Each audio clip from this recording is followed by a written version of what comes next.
Hello, everyone. Welcome to the PMP celebration and the live stream sharing of our 2020 PMP plays. My name is Jane O'Leary, and I am the director of the Playwright Mentoring Project. My name is Allison Lerman-Gluck, and I'm the education coordinator. And we are so excited that you are joining us. We just want to thank all the supporters who are here. And although this is a very different format than we would have ever imagined to be sharing our plays this year, we are so deeply grateful to everyone who has worked behind the scenes to make this happen. We had a lot of guidance and tech support from the staff at Barrington Stage. The management, we couldn't have done it without them. I would be remiss if I didn't thank the board of directors whose support of the Playwright Mentoring Project is so deeply felt, and we are so grateful for them. And we wouldn't be here sharing these plays virtually without them. But I must say that it is really a testament to all of our young people, all the students in PMP, to their resiliency and their adaptability that we're able to use a brand new format to share these plays. And the staff has been amazing and gone above and beyond like nobody I could ever expect. So I'm deeply grateful to all of the mentors and the PMP staff. Now, tonight, there might be some tech glitches. We're all safely at home and have different computers and iPhones and different setups to connect to this live streaming. But the point is to celebrate these stories and these plays. And this community has stepped up in such an amazing way, and we're just stronger together. So let's use tonight to, celebrate youth voices, which is what PMP does best. And thanks once again to all the entire PMP community and all of its supporters. And a special thanks to Allison, without whom I couldn't have done any of this. So I really appreciate that. And Sharon, who is also in our department, will be on the YouTube stream, moderating the chat there. So you can say hi to her there. Terrific. Allison, any other things we want to say? Yeah, so thank you so much for joining us. Like Jane said, we're really excited. So at the end of all of the plays tonight, which there are, so if you'd like to be sharing questions that come up for you during the play's progress, any of the plays, you can be typing those in the live chat on YouTube, and Sharon, who will appear as Jane, she's on Jane's YouTube, will be taking note of all the questions that come up and collecting them so that we can answer them at the end.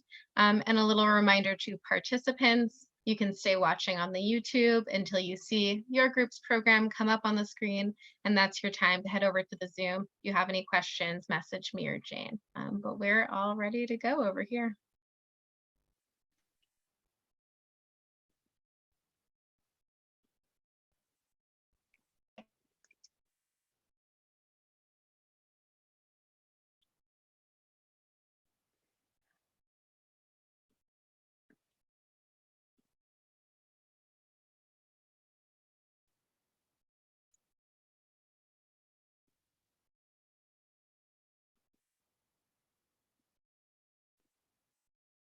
So I'm back again to introduce my group's play, Lockdown.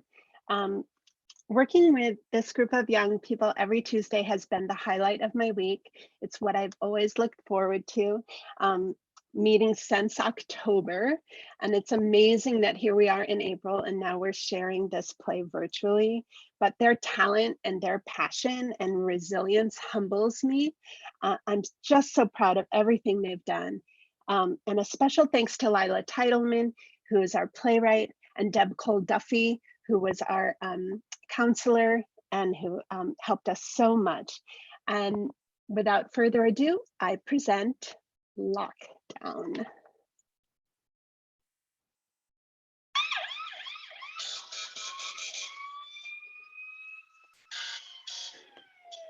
Hey, Steph, you okay? This whole thing's got me pretty freaked out. I thought it was a drill, but they never last this long. Please just let me know you're okay. Steph? It was one of those days I'll remember forever. I had a plan to talk to my crush. It seems stupid now, considering what actually happened. Light changes. Lights come up on a high school classroom. There are desks around and students with backpacks. Jaden walks in and looks around. He spots Tegan walking past the classroom. Tegan, yeah, you, come here. What's up? I'm on my way to class. Screw class. Do you know Juliana? The blonde Juliana or the brunette? Somewhere in between. Taller or shorter? Like your hair, like you, but shorter. Your hair, but straight. Oh, with the really long hair? Yeah, I know her. So can you keep a secret?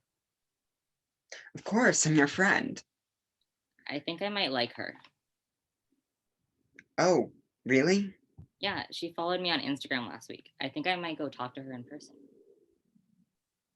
I don't think you should do that. Why not? Because I'm pretty sure she likes Benedicta. How do you know? She likes every one of Benedicta's photos. Why are all the hot girls lesbians? I'm bi and I'm standing right here. Thank you very much. You're an exception. Aren't you going to be late for class or something? Yeah, probably. Juliana and Benedicta enter the classroom. Oh, Tegan, I've been meaning to talk to you. Hey, what's up? So, you know Jaden, right? Of course, we talk all the time. So you guys are friends, right? We talk all the time, so yes. Okay. Well, I think I like him.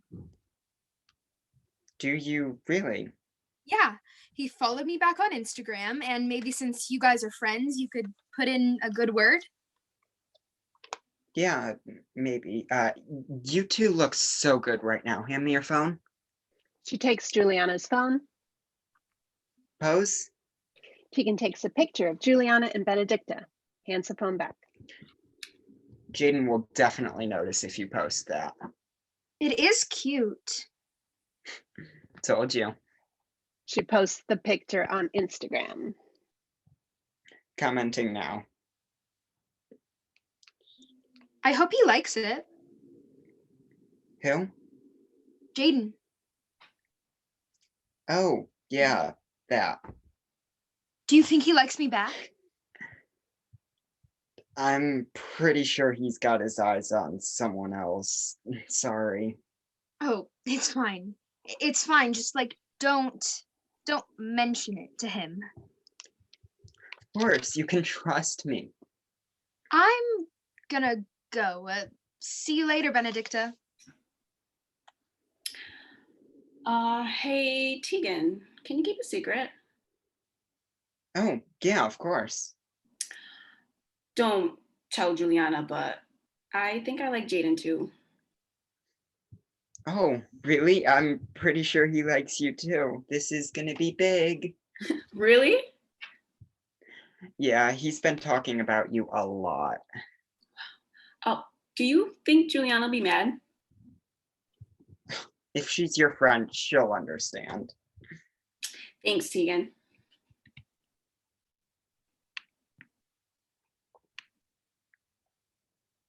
Oh, that's weird. It looks like Jaden is still signed into Instagram on my phone. Maybe I should just like one of Benedicta's pictures for him. DM her and see what she says.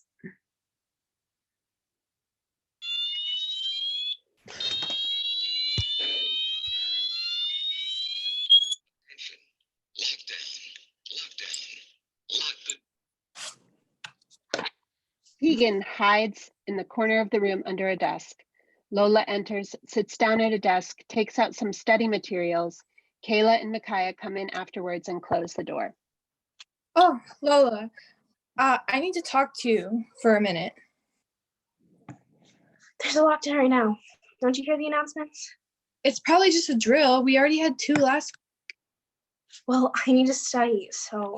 Girl, you are so obsessed. We already got accepted into Smith's next year. You should be studying too. We still have finals. They already accepted me. It's not like they can just reject me now. Well, let me study that. I'm busy. I need to talk to you about something. It's important. Can it wait? Listen, please. This alarm is too distracting anyways. Remember Joseph from class last semester? Joseph? Yeah, Joseph. I told you we've been studying together. I think I know him. He's really smart. He works really hard, and he has a good job. And what's your point? I think I like him, like, a lot. Studying is way more important than whatever you're doing with him. Well, I want to convince him to go to college. He hasn't applied to college. It's almost too late. He doesn't want to go to school. He works. Just back me up. Help me convince him. Please, just help me.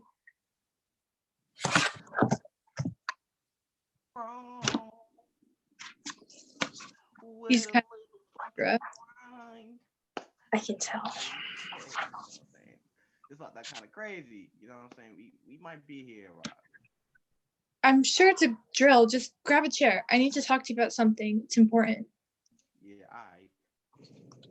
You met my friend before, Lola. You know, she's going to Smith with me here.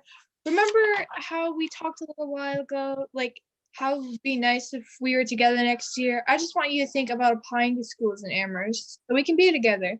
It's no pressure, but I love you so much. Oh my God, are you serious? You know that I love him. Yeah, you love him with all the time you spend studying. we do a lot of studying of the body, if you know what I'm saying. Please just help me. He needs to go to college. Whoa. You haven't talked to him about this at all? That's why we're here. We might as well talk anyways. Who this? That's my friend. I said that already. She's weird as hell. I'm weird as hell? Look at your hair. Look at yours. I got my hair cut 2 days ago. Oh my God, that's not what this is about. My mom is so strict. She wants me to be with someone who goes to college. All those times we were studying, I had to tell her that you were going to UMass next year too. Whoa. So she wants to meet you. Your mom doesn't know. He doesn't get it. He can help me. He has a job. What kind of job? What do I do? What do I do? I be flipping the burgers, getting the orders, washing the dishes. So you work at McDonald's? Don't be like that. He has a job. He's smart. Babe, didn't you say something about college? Yeah, last year I had a perfect 4.0. You know what I'm saying? It was litty. I could go to UMass or any other school I want to, but you know, college just isn't for me. Yeah, and we can change that. Change it? Why would you want to change it? I love you for who you are, but my mom will make sure that I never see you again. But if your family truly respected you, They don't. that's tough. But I love you and I respect you. I love you too and I respect you. So this is fine, right? But you have to respect my decision though. I do, but if you love me, why wouldn't you do something for me? It's so small. It's not small. Just go to college. That's it. It's not even far. You're going to Smith in the fall. It's 2 hours away. Just come. I don't know if they have McDonald's up there. Yo, why you hating, son? The reason why I work at McDonald's still, right, is because my family needs it. You know what I'm saying? We don't really have a lot, and I'm not going to school, so. Maybe you should go to school. Get a good job. Are you kidding me right now? You don't even know my situation. You're already telling me what to do, babe. Come Come on, let's go. I think Lola's right. At least try and apply to college. And you agree with her? You're supposed to be my babe. And this was this your plan? You brought me here so you and your friend could double TV just to say just to convince me to go to college? Nah, no way. You know me better than that. We have no time for this right now. Let's just find a place to hide. Students go to the far side of the classroom. Juliana and Jaden enter, bumping into each other on the way in. Oh, Jaden, So I heard about you and Benedicta.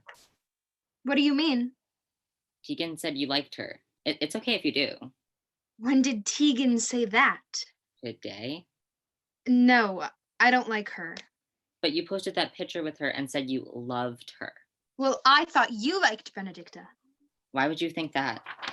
You just liked 10 of her pictures. No, I didn't. Yeah, you did. Look.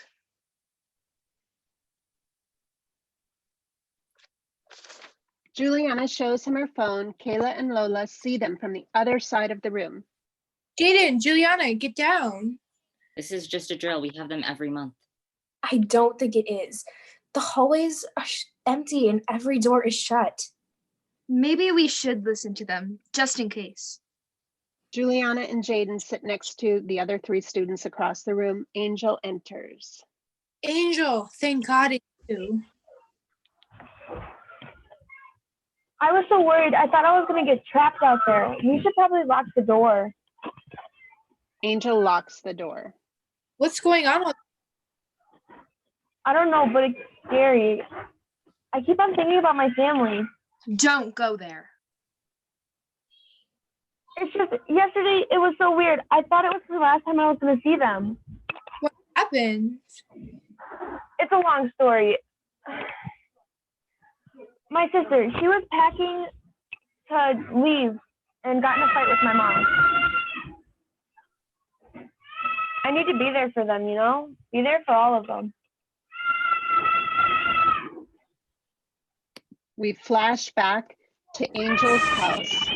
We see her sister, Crystal, packing her things frantically. Her mother and sisters look on. What are you doing? Did you? No.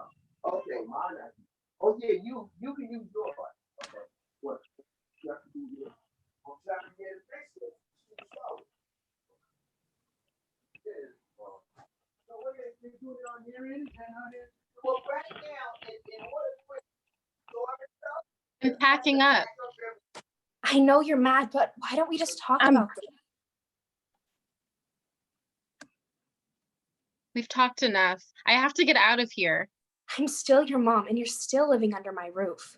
Not for long.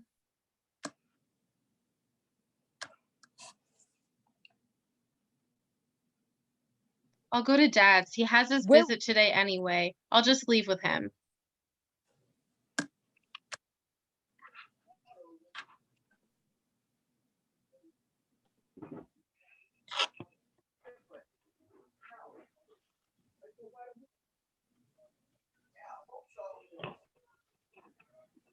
I'll just leave with him.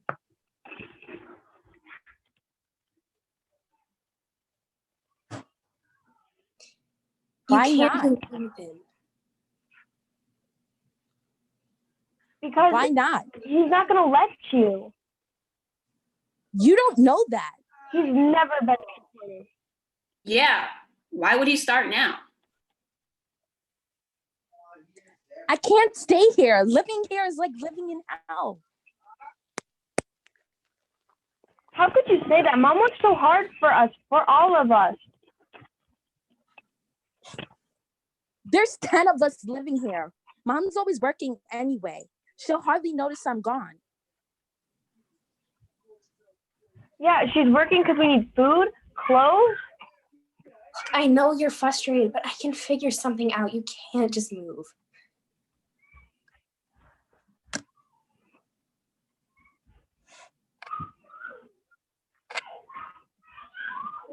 Dad won't let you live.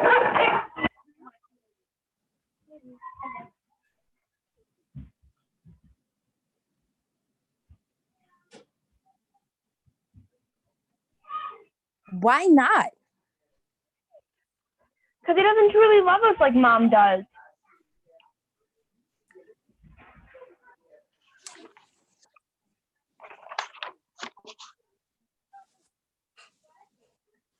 Dad loves us because Dad loves us.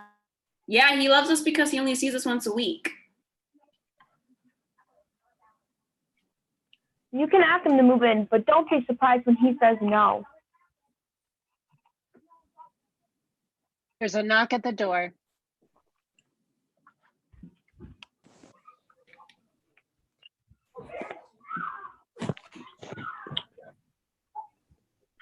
There's another knock at the door.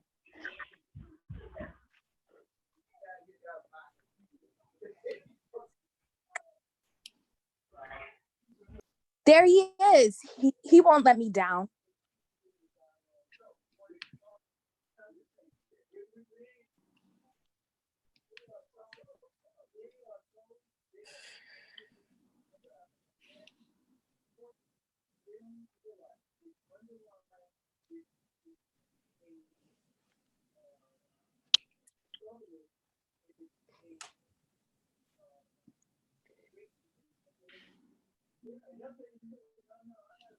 And we'll just take a pause right here because we are having some audio issues and some lag issues. If we are going to have Micaiah re-enter the scene as the father.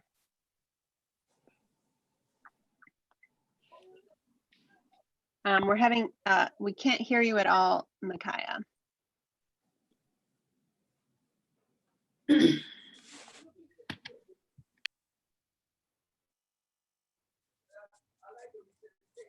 How y'all doing? Maybe I thought maybe get some ice cream or something. You know what I'm saying?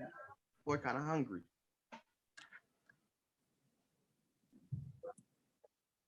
Good. That sounds great. You actually came at the perfect time. A word?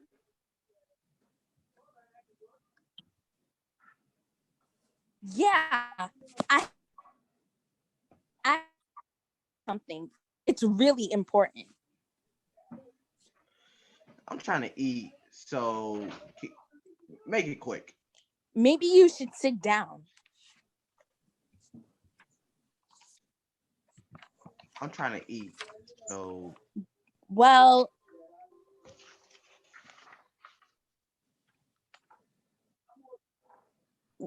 I want to move in with you. With me? You want to move in with me?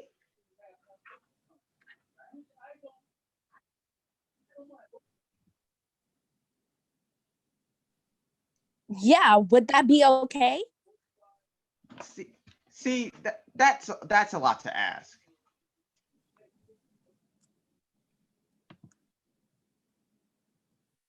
I promise I'll be quiet. I mean, it'll be like I'm not even there. See, I have to ask my fiance, and it is her house after all, and she don't really like the kids and everything, so.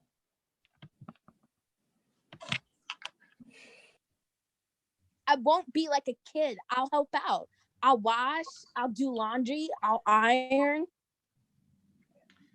All I'm saying is, right, I gotta ask her before anything, you know what I'm saying? And why do you have your suitcase?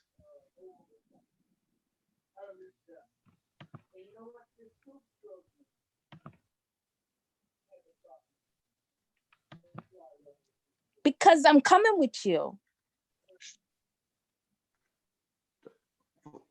Full time? You come with me full time? Because I'm coming with you. Full time? You sure about that?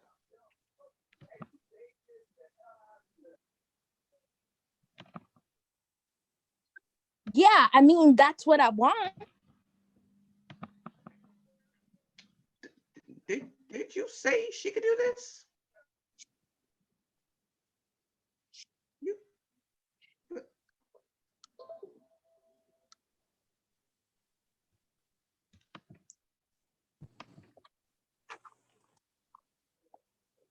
Did you say? It's not mom's decision. It's mine. But your mother's still in charge here. I have to move. I have no privacy here. Benedicta's always coming into my room. See, I would say let's go right now, right? But the way my money situation's set up, I mean, I'm kind of struggling. I'll work. If I move in, I could help. See, I don't want you to do that. You're 18. You need your own money. You know what I'm saying? Like,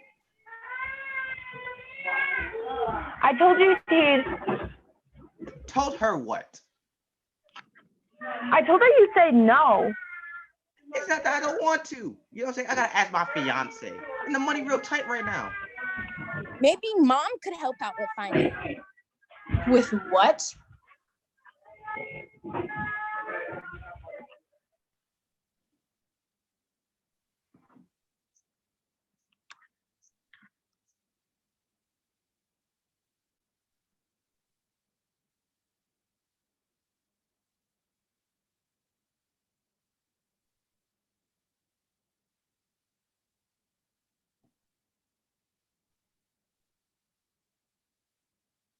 I'm not helping him out. That's ridiculous. Yeah, and she can't provide for you anyway, so. Excuse me? I've been providing for them without child support for years. Ever since you got clean, but what about before that though? I wasn't the only one who had a problem. Shoot, I stopped after a year. You know what I'm saying? I play. And I'm clean now. You see, how can I believe you after what happened? You know what I'm saying? What's the word? What's the word we call you? You type of people. What do we call you? Oh, you is what we call a junkie. Not anymore. No. Once a junkie, always a junkie. Wait, how could you call her a junkie?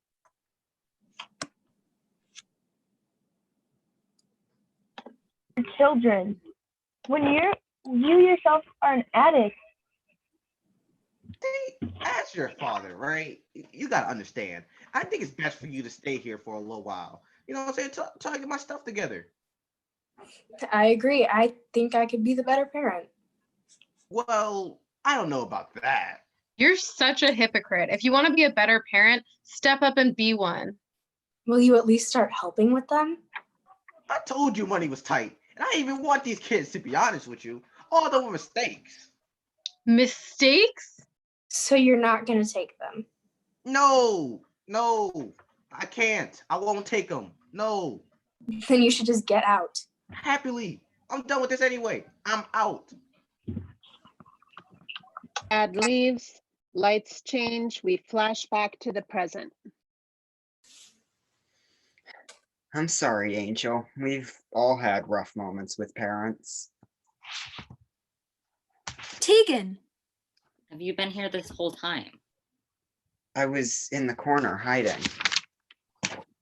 Did you tell Jaden that I like Benedicta? I thought you did. I just told you who I liked. Well, after that picture you posted. You made us take that picture. Have you been liking Benedicta's posts on my Instagram account?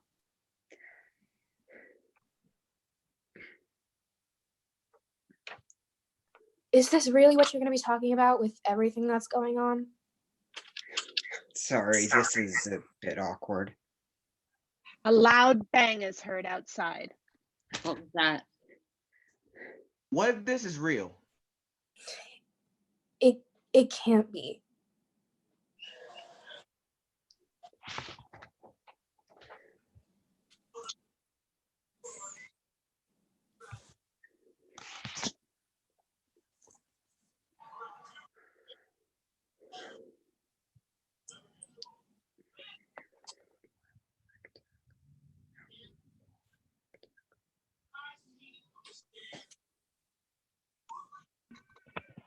I told you, oh my God, my poor mom, I need to call her.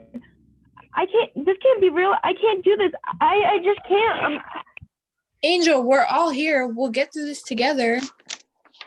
I know how you feel, Angel. I lost my sister when I was younger, and I can't even imagine my mom having to go through that again. I'm still struggling with the loss of her. Sorry, Jaden. I'm still struggling. There's a light cue, and we flash back to Jaden's house at Christmas time. His mothers are decorating for Christmas. Oh, look at this beautiful tree. Christmas has always been my favorite holiday. The ornaments, the lights. Oh, it looks beautiful.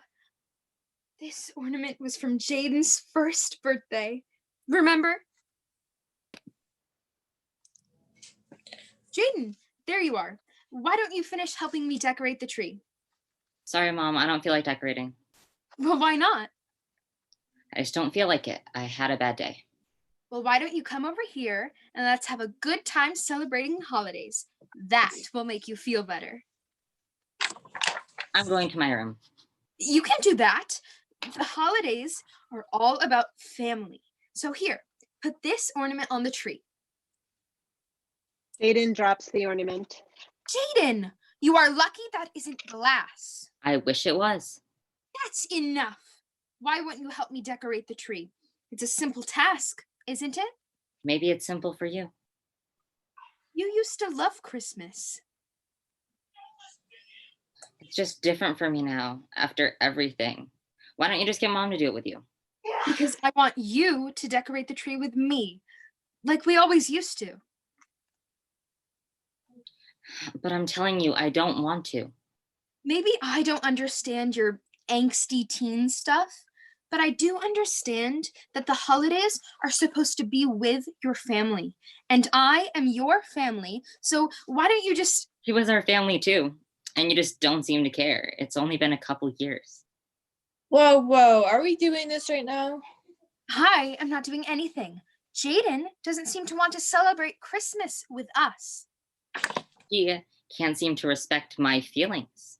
We're all going through the same thing here. Jaden, I need to tell you, don't be so rude to your mom, but you're right, your feelings are important, and we're all affected by her loss. But she just doesn't seem to care about her own daughter. How could you say that? She was my daughter. You're over there decorating a tree, being all happy. Jaden, would you mind taking this down to the basement for me?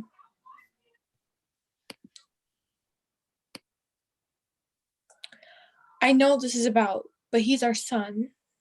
I don't understand why we can't just have this one happy time. Why does our whole entire life have to be so morose? She wouldn't want us to be grieving like this. She would want us to be celebrating. Christmas was her favorite. I think Jaden just wants his mom to understand, and I think it's fair. He's mourning differently. Maybe you should sit down after Christmas, have a chat.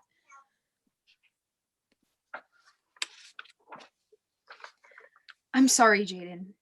I know that this hasn't been easy, and you're not going to feel the same way that I do, and I understand if you don't want to be all happy-go-lucky and decorate the tree with me. I understand too. Christmas was her favorite holiday. I'm just sad she's not here with us. Me too. You guys want to get some hot cocoa? That sounds good. A loud noise brings the students back to present. They are all on the ground.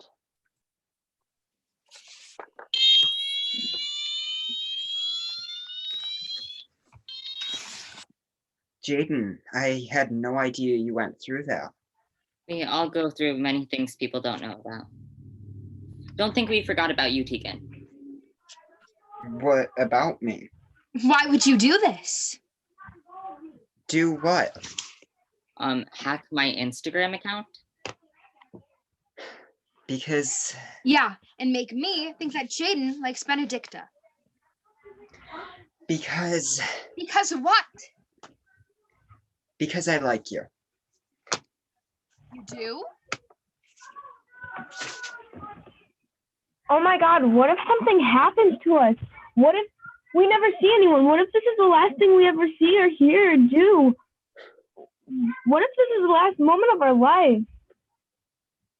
The light shifts and Tegan addresses the audience again. So, like I said, this was a day I would remember forever. We were all expecting the worst, thinking about what we would say to our friends, our families, if we could speak to them just one more time. The other students stand on the stage and make a line at the edge of the stage.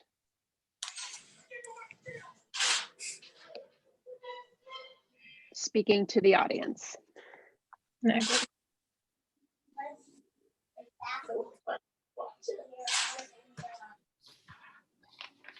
I don't know if this is a drill, but I need to tell you something.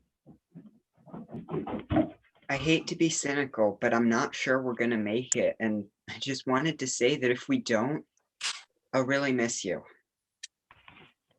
Hope my family's real proud of me because I try to be the best son a man can be. I hope you hear my voice and just know that I hear yours. I'm afraid. Where do I go without you?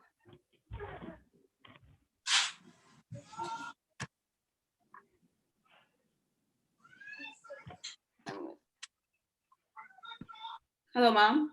I love you. Honestly, I've never been religious at all, even a little, but I'm starting to doubt that this really could be the end and that we're going to be gone soon. This might sound crazy, but I might never be able to talk to you again. And as my sister, I tell you something. Sorry, you might have to lose another child. No, what don't you understand? Something might actually happen to me. Make me this promise. Please just say that you'll be okay, even without me.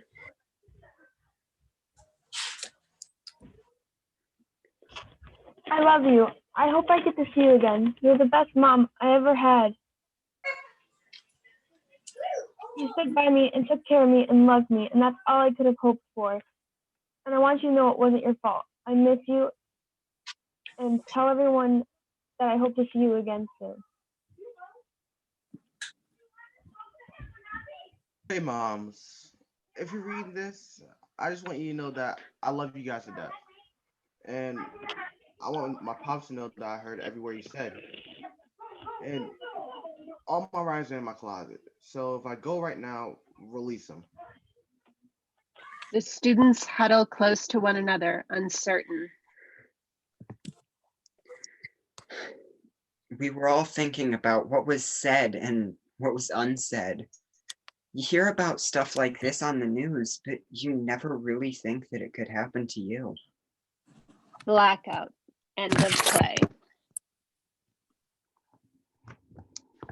Yay! Did it! So this is our virtual curtain call. And thank you all for a wonderful play reading. And we will see you on the other side. We have a talk back after all of our play readings. And we'll see you all soon. All right, so current participants can exit the Zoom and go watch on YouTube. And Tim's group, come join us in the Zoom and we'll see you. And don't forget to turn off your cameras and mute.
Hello, everybody.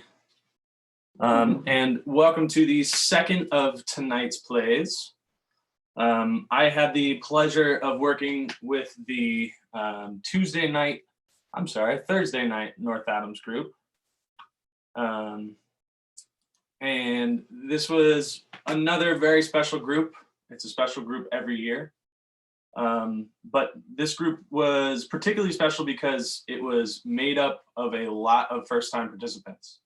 And that can sometimes be a daunting fact, but with this group, it never felt that way. You would have never known it just by stepping into the room. So that's just a testament to the willingness of this group to dive right into new things, and also just like the talent level. So it was a real pleasure, and as much as I'm upset that I don't get to be in the same room with you all tonight, I just want to say to my group that I love you guys. It was an amazing year, even with this twist ending at the end, but enough from me. This play that you're about to see is about nuance, and it's about how sometimes the reality that you're presented with is not black and white. It's not cut and dry. It's not super obvious. And sometimes it's not really what you're looking for. And it's sort of about persevering through those things. So this play was written by Kelly Newby. We couldn't have done it without Kelly. Thank you so much, Kelly.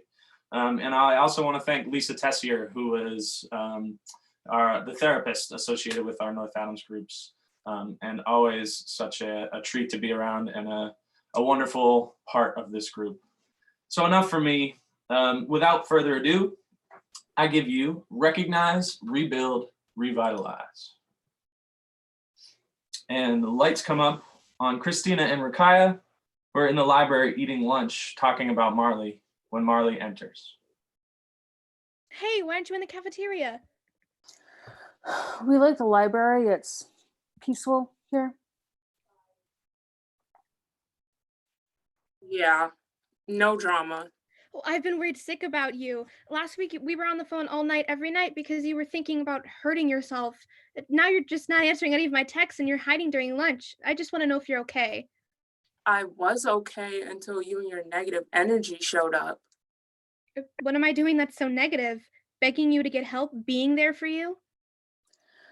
We just can't really be ourselves around you. You're just too negative. I'm sorry. I was just upset because you said you wanted to hurt yourself. I didn't mean to be negative. I'm just trying to help. Did you get that hotline number I texted you? I found this group of therapists too, and I thought we could, walk down to the school counselor together right now. You make a big deal about everything to get attention. I've talked about killing yourself 3 times in the past week. You talked about your problems when I was the one in crisis. You asked me about my day, so I told you. To change the topic because you were bringing me down so much. I'm sorry for talking about myself. I'm sorry for everything. I was just trying to help. See? All about you again. You said you picked a date to kill yourself. Am I just not supposed to be upset about that? You're pushing on your problems on us. It's really tiring. I guess I just don't understand. I'm trying to be a good friend, and I'm worried about you. I'm trying to get you help, and all you have to do is call a stupid number. You can't be my first priority. But I listen to your problems all the time. You're insensitive, and it's hard for me to talk to you. And you don't deserve that.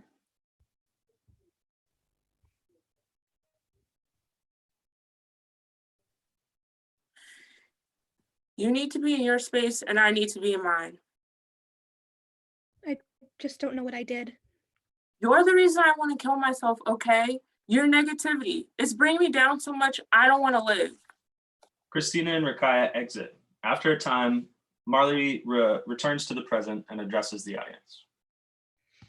After that fight, I felt like a piece of shit for a long time. I cried every day after school, sometimes during school, because I just didn't understand what had happened. I thought I'd been helping my friend, but apparently I'd make the situation worse. What sort of terrible person was I? I'd made my friend want to kill herself. I ate alone at lunch, stayed in the background, and eventually I got angry and I felt manipulated. I spent a lot of time wishing I stood up for myself and said, "It's not my fault, and turning your problems onto me won't solve yours." But now I can see it's really complicated. My friend was really sick. I know now that it wasn't my fault that she felt the way that she did, but I put that on myself for a long time. Now I realize that I tried hard to be there for her, to be a good friend. And since I realized that, I've been able to focus on changing for the better. I got in the varsity softball team, I got a lead role in the school musical, and those people at that lunch table, they did notice. And now I have friends who are good for me. I have the best friend in the whole world who's there whenever I need her, and now I can focus on being the best me that I can be. Blackout.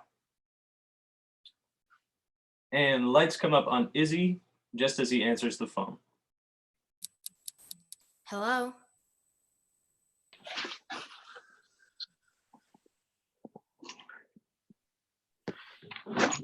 So, I'm really sorry, but I'm not gonna be able to make it to the Christmas party this year.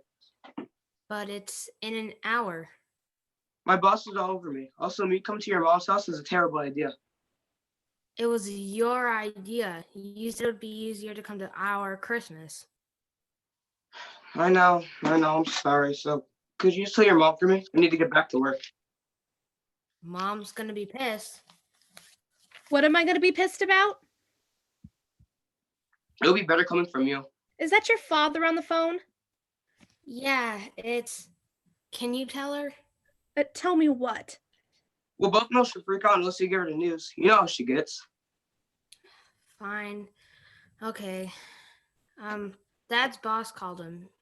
He's not gonna be able to make it to the Christmas party. The party that's in an hour? Yeah.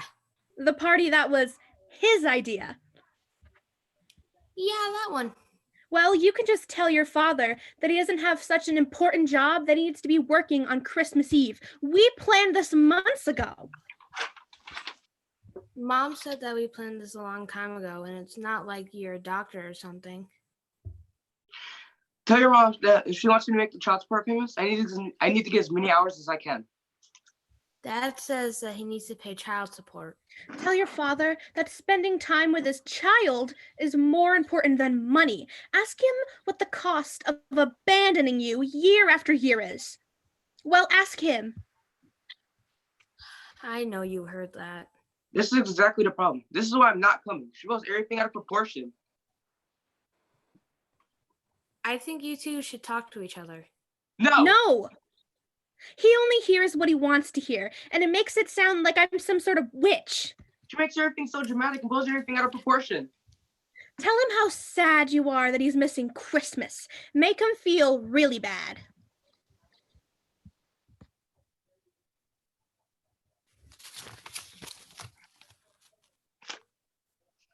She's doing it right now. I'll call you later tonight when we can talk without her. Tell your uncle I said hello. He hung up. Oh, of course. He can't ever do the grown-up thing and follow through on a commitment. We're supposed to be a family. Call your uncle. Hey. Hello. Hey, we're about halfway there. That's what you and Mom were thinking. Do you want us to come through with anything except the store? Do they need to pick up? Tell him to turn around. They're already halfway here. I don't care. Tell him to go back home. Mom. Izzy, I'm done.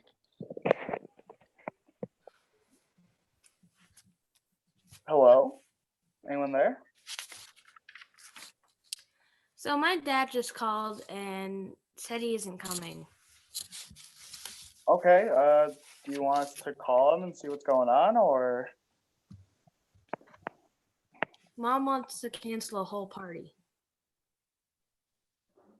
You're kidding me, right? Mom, they're most of the way here. I don't care. I'm canceling. Mom says the party's off. You know what? Fine then. Then we'll turn around back around. And what's the point? We'll not even come back next year either. Uncle Nick, don't.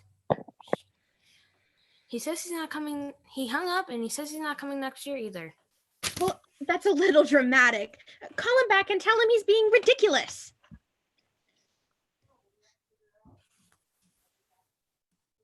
No, you do it. Excuse me? I'm done being called in the middle of everything. You're the adult. I'm the child here. Exactly. You're the child. You're the only one who's going to be able to convince your father to come to the party. You know what? You want me to take control of the situation? I will. Hello, Uncle Nick? Please don't turn around. Please come to the Christmas party. I want to see my family. Izzy, I told you the party's off. You also told me to solve all our problems, so I am, my way. So, what's going on? Please, Uncle Nick, it's Christmas. I want to enjoy it. I don't want to fix all our problems. Izzy! No, you're right, and I'm sorry that I snapped earlier, and I will be there in a bit. Can you please put your mother on the phone? Izzy tries to hand Mom the phone, but Mom refuses. Maybe you should ask yourself what the cost of canceling Christmas for your child is. Mom takes the phone. Fine, but you better get your butt in the kitchen and help me make some party food. Blackout. Lights come up on Rakaya, sitting in a cafe as Carly enters. How are you? How's things at school? At school, I miss having everyone there. It's just me and Skylar now. And how is he? Well, apparently he's staying in a castle in Italy for spring break, but he can't afford to rent a tux for prom. Still lying then? All the time. Oh, and he's also going around telling people that he has a rare genetic condition, so he won't live past the age of 30. Can you believe it? The lies keep getting bigger and bigger. Wow. Is he okay? What do you mean? That's a big lie and so easy to prove wrong. Maybe something is going on. Did you talk to him? What's the point? We've confronted him before. He stops for a week or two and then he just starts back up. Or he just completely ignores that we said anything. You know that. That was about little things. Whatever. At this point, I just expect him to lie, but it still stuns me sometimes. And the part about being sick really bothers me because I know people whose cousins have that condition. And for him to say that, it hurts their feelings. So confront him. I can't. You know I can't. You two have known each other forever, so you're the right person to pull him aside. Plus, it would help those other people. He knows everything about me. He could tell people all sorts of things I don't want anyone to know. He already talks about me behind my back. Imagine what he'd do if I pissed him off. But everyone knows he lies all the time. You don't understand.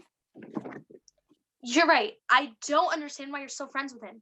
You said it yourself. He talks shit about you. He lies all the time.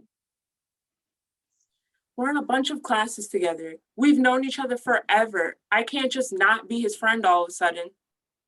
You could, though.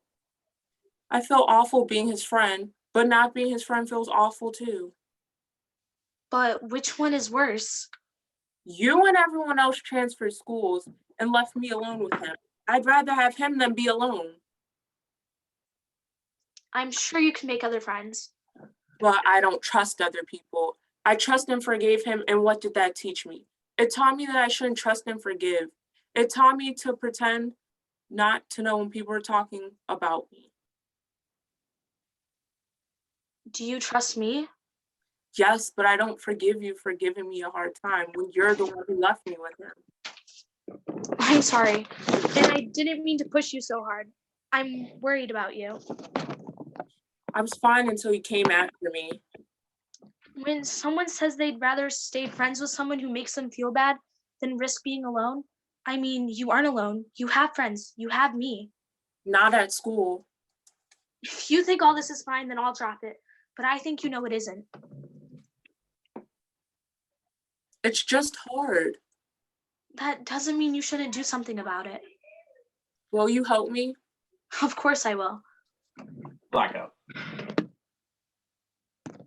And the lights come up on Josiah as he's fixing his tie, and Dad enters.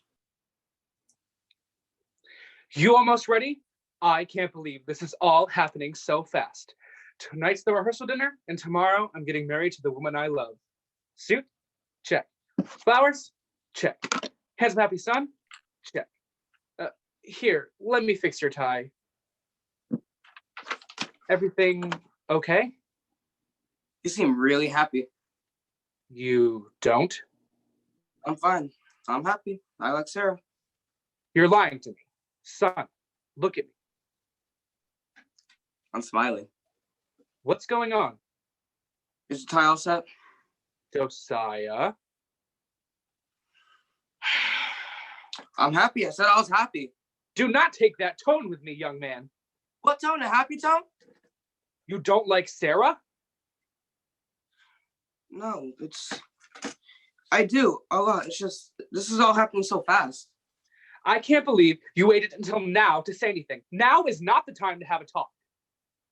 It's never time to have a talk. Let's just go to dinner. Josiah. I'm happy for you, okay? I am. But I'm mad. I was the last person to know that you were getting married. I had no idea until I saw the ring on your finger. I'm your son. I should have been one of the first people you actually told. I didn't mean to leave you out. It's just my relationship with Sarah is an adult thing.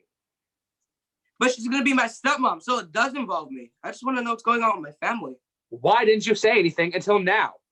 Because it's hard to talk to you. I can tell mom anything, but I'm always afraid that you're going to freak out. So you wanted to wait until just before the rehearsal dinner? Well, you finally asked how I was feeling, and it seems like you might listen. But now you're freaking out. Now I wish I hadn't said anything. I am your father. You should be able to share anything with me. Yeah, I should, but I can't. I never have. I just learned to accept that. Hey, hon. Hey, Josiah. Sorry to interrupt. Everything okay in here? It's okay. Apparently, my son thinks he gets to know everything about my life. Hey, please, eat. Josiah, what did you say? That I wish that you had told me sooner you were getting married. I felt like I was the last person to know, and Dad is hard to talk to. What? You are kind of hard to talk to. So now you're teaming up against me. Go ahead and go after him. Are you okay? I'm fine. It's no big deal. He can be difficult. Believe me, I know. But maybe you could talk to me? I think I just need a minute alone with him now. Of course. I'll send him back in here. Listen, I'm sorry about how that went before. I just want to say I'm proud of you, Dad. Sarah's great, and I'm really glad you're marrying her. You chose well. Thanks, son. That means a lot. I'm really excited for her to be my stepmom. And I should have told you sooner. I was just so excited and caught up in things. But Sarah's good at reminding me what's important. We're all going to be family tomorrow. Yeah, and I think we're going to be a good one. Blackout. The lights come up on Marley, Izzy, and Ashley, who are at a slumber party. Chad is on the other side of the stage texting from a different house, and he's texting Ashley. Ashley. Ashley. Ashley. Who are you texting? Nobody. Oh, it doesn't seem like that. You've been texting all night. It's no one. Does nobody have a name? It's Chad. Really? Oh, yes, I knew you two would get along. Chad is so sweet. When did he start texting you? Like a week ago. Oh, right after I gave him your number. I am so excited for you two. So, do you like anyone? He's asking if I like anyone. I mean, yeah. Who is it? I don't really know what to say. You tell me who you like, and I'll tell you who I like. Well, I kind of like you. I said it! I said it! I like you too. Do you want to go out on a date? Yes, definitely. What kind of things do you like? Well, I like sports. Sports. So you like physical activity? Well, I don't like running. How about on our date, you get physical with me?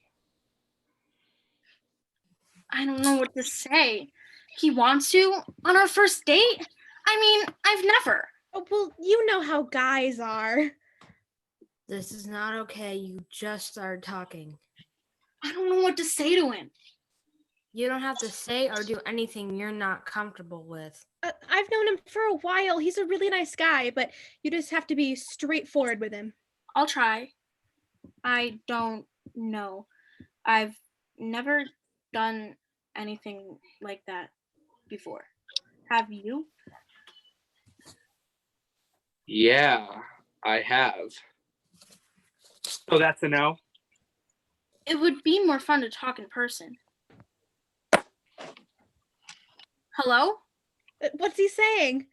He's not answering me.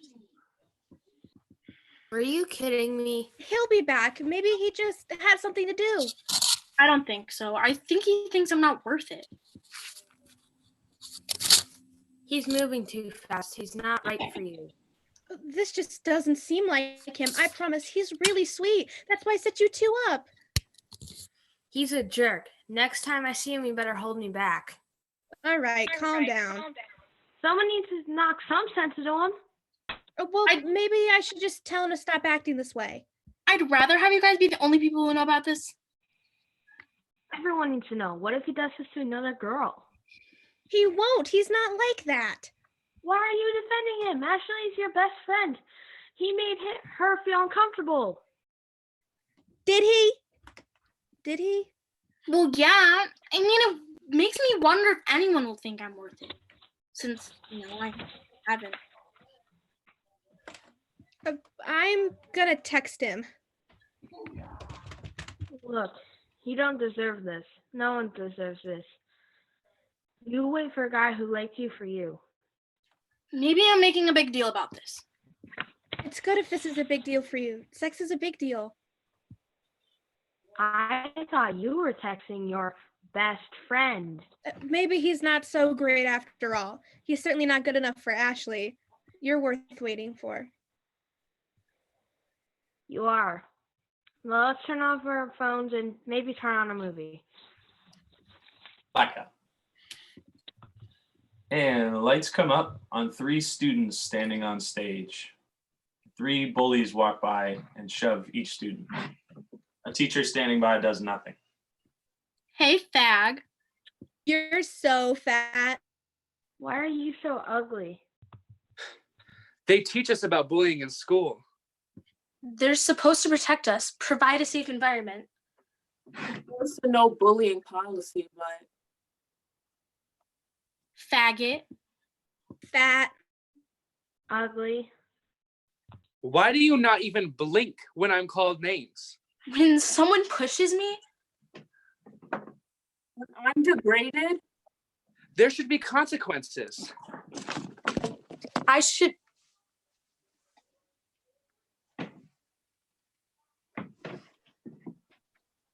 Instead, I feel like I'm being chipped away. The awful words are like a pickaxe. and I'm a coal mine. The adults do nothing. So I put up walls. Can the words bounce off? But they pierce through, right to my soul. They compare me to large animals because of my weight. They won't let me play on their basketball team because I'm too ugly. They throw balls at me. They pants me because they want to know what the gay kid looks like underneath his shorts. So behind those walls, I started having thoughts like, am I not good enough? What they say must be true. Maybe the world is better off without me. Why don't people help each other? I feel like an outcast. I feel alone. Me too. Maybe we're not alone.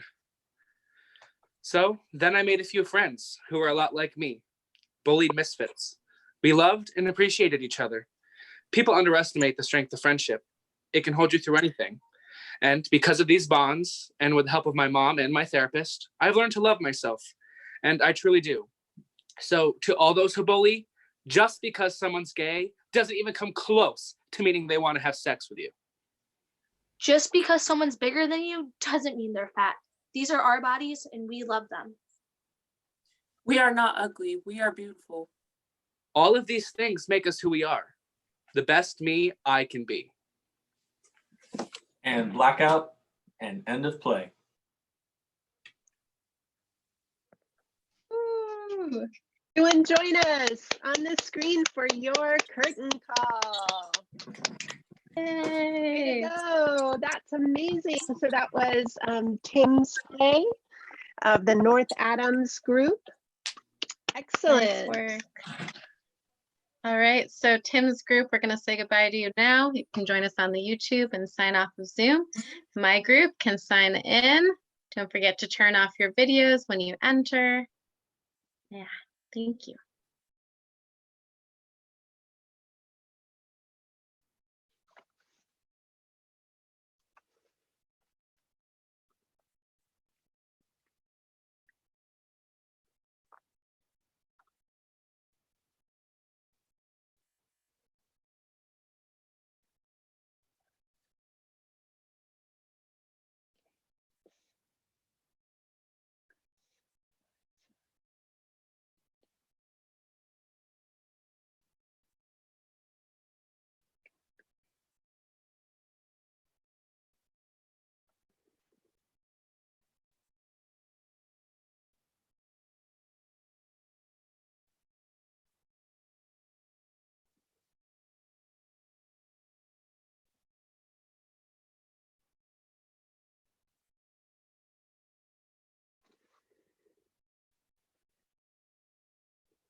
Us and continuing to join us. Beautiful, beautiful plays.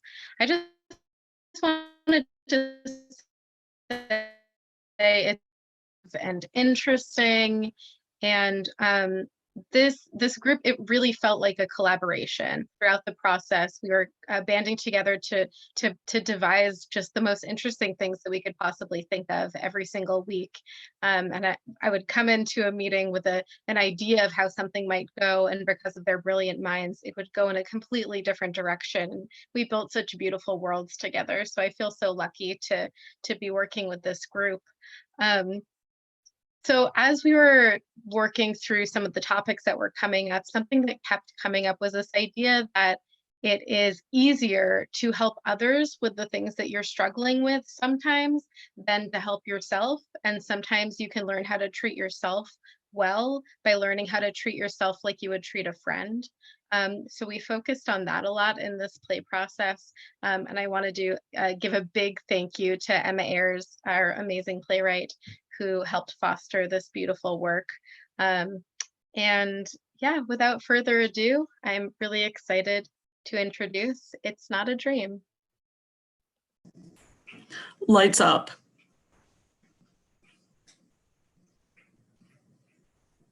I wouldn't say I really have a hard life. I know a lot of people have it worse than me. I just want my family to listen to me more. I'm always talking and they never really hear me. I'm not really sure when it started. I think it was a gradual process. But I'll talk to them and they won't understand. I tried to talk to my uncle once about how I like this girl because maybe that could get him to understand more about me. That didn't go so well. My family just doesn't hear me. There's no point in talking to them about anything, so why should I see them at all? I just stay in my room. That way, no one judges me. I'm not blaming them, I'm not. I just wish they'd notice more about how much I need them. It's fine. I'm fine. Am I fine?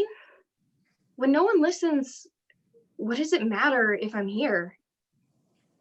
What would it matter if I disappeared? Would anything change? Would anyone even notice I was gone? Sometimes I don't think they would. I'm pretty sure nothing would change. Blackout. Scene 2. A family stands in their kitchen. Eliza is setting table with tablecloth. Twain is preparing flowers in a vase. Lights up. She should really start wearing something more formal. I mean, dyeing her hair that color, it's just not natural and it doesn't look good. If she did sports, she might have more friends. Her expectations of people are just too high. What are you talking about? She can't play sports. She won't have friends. Look at her. Her grades are too low and she never comes out of her room. Her guidance counselor at school says she has something called social anxiety. Social anxiety? That's hard to believe. Why do you say it like that? I do have social anxiety. You can't just disregard it like it's nothing. No one has social anxiety. You think you're being so rebellious and all with your social anxiety and dating another girl? It's unnatural. To be honest, Alice, I think you're just making an excuse to stay in your room all the time. I wouldn't stay in my room all the time if you guys listened to me. We do listen to you, but you never have anything to say. You never want to play with me. Maybe you don't care enough to be in this family. I'm doing my best. And so are we. It seems like you're the one who's not trying, Alice. Come on, Alice, tell your family you don't like girls.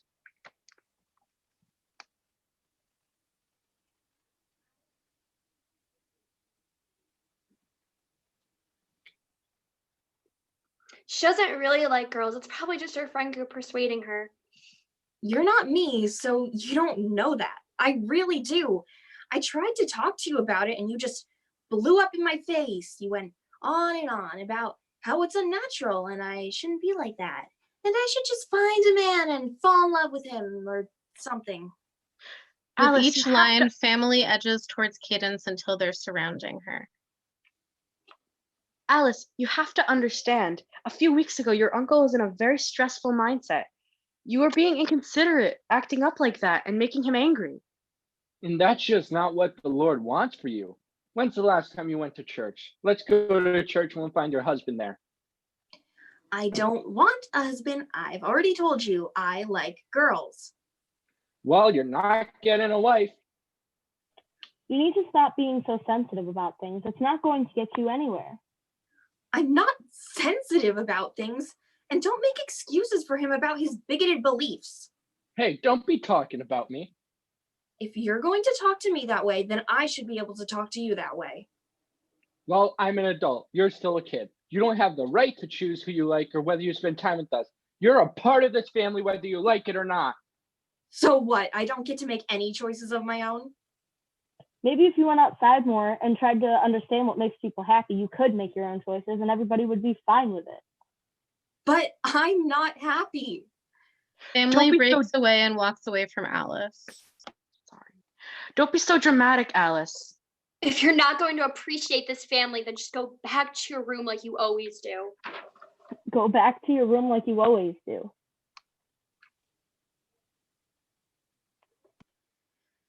Go back to your room like you always do.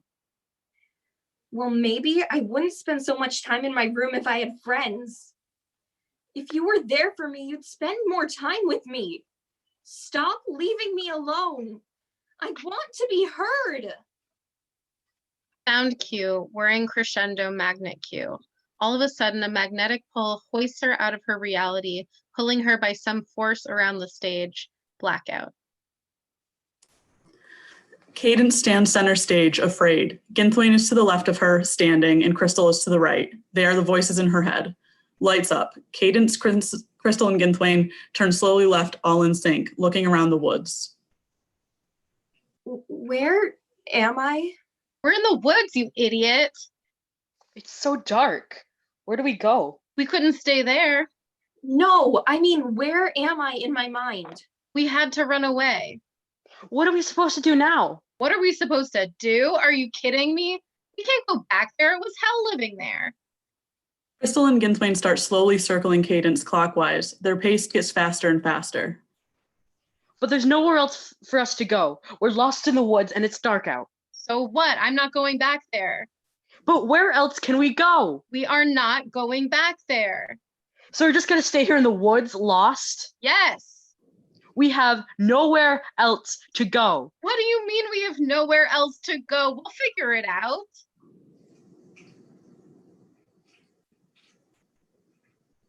We have no home to go to.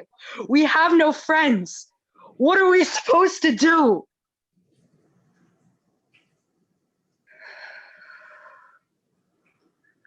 Leave me alone. She is pulled down to the ground and she falls. Blackout. Scene 4. Lights up. Cadence and Tessa lie parallel on the ground, mirroring each other. They slowly and simultaneously push themselves up until they're standing, facing each other. They walk around each other. Then they slowly touch hands, which propels them away from each other. Wait. Are you me? Yeah. Okay, not normal. What are you doing here? We've been having problems with our family, right? Well, yeah. And maybe I'm here to help you? You want our family to actually believe us, right? Yeah. And you want our family to actually respect us, right? Yes. And you want our family to love us unconditionally, right? Of course. I'll take care of it. Tessa and Cadence nod to each other and walk off stage in opposite directions. Blackout. Scene 5. Lights up. Sound cue whirring. It's a pizza parlor. Chris enters from the left, Tessa from the right. They magnet around each other. The waiter, Genevieve, scurries quickly on stage in a cartoonish fashion. They stop in front of Alice. Welcome to the rabbit hole. We're open every day but Easter. You can take a seat right over there. They point to the empty chair. Then they scurry off backwards. Tessa sits down. The family enters the restaurant and sits, talking excitedly about pizza. Chris stands behind Eliza. He's the voice in her head. So I was walking down the hall the other day and I saw my reflection in the mirror. I was like, damn, that's a hot human right there. Wish I could say the same. Why do you make this all about you? For me, it is all about me. You know, the big craze these days, self-love, and I love myself. Genevieve enters with a water pitcher. Welcome to the rabbit hole. Would anyone like some water? Yeah. She reaches out and takes the water pitcher from the waiter, chugs the water right from it. What the fuck am I doing? That was so stupid. Everyone saw me do that. No, every time I come here, that all the waiter's gonna think about. We can literally never go to eat here again. Thanks for ruining my favorite restaurant. Eliza awkwardly hands the pitcher back to Genevieve. Have a good day. Why'd you pick up the water like that? Like, you thirsty? Yeah, I gotta go. I'll be right back. Eliza and Chris exit.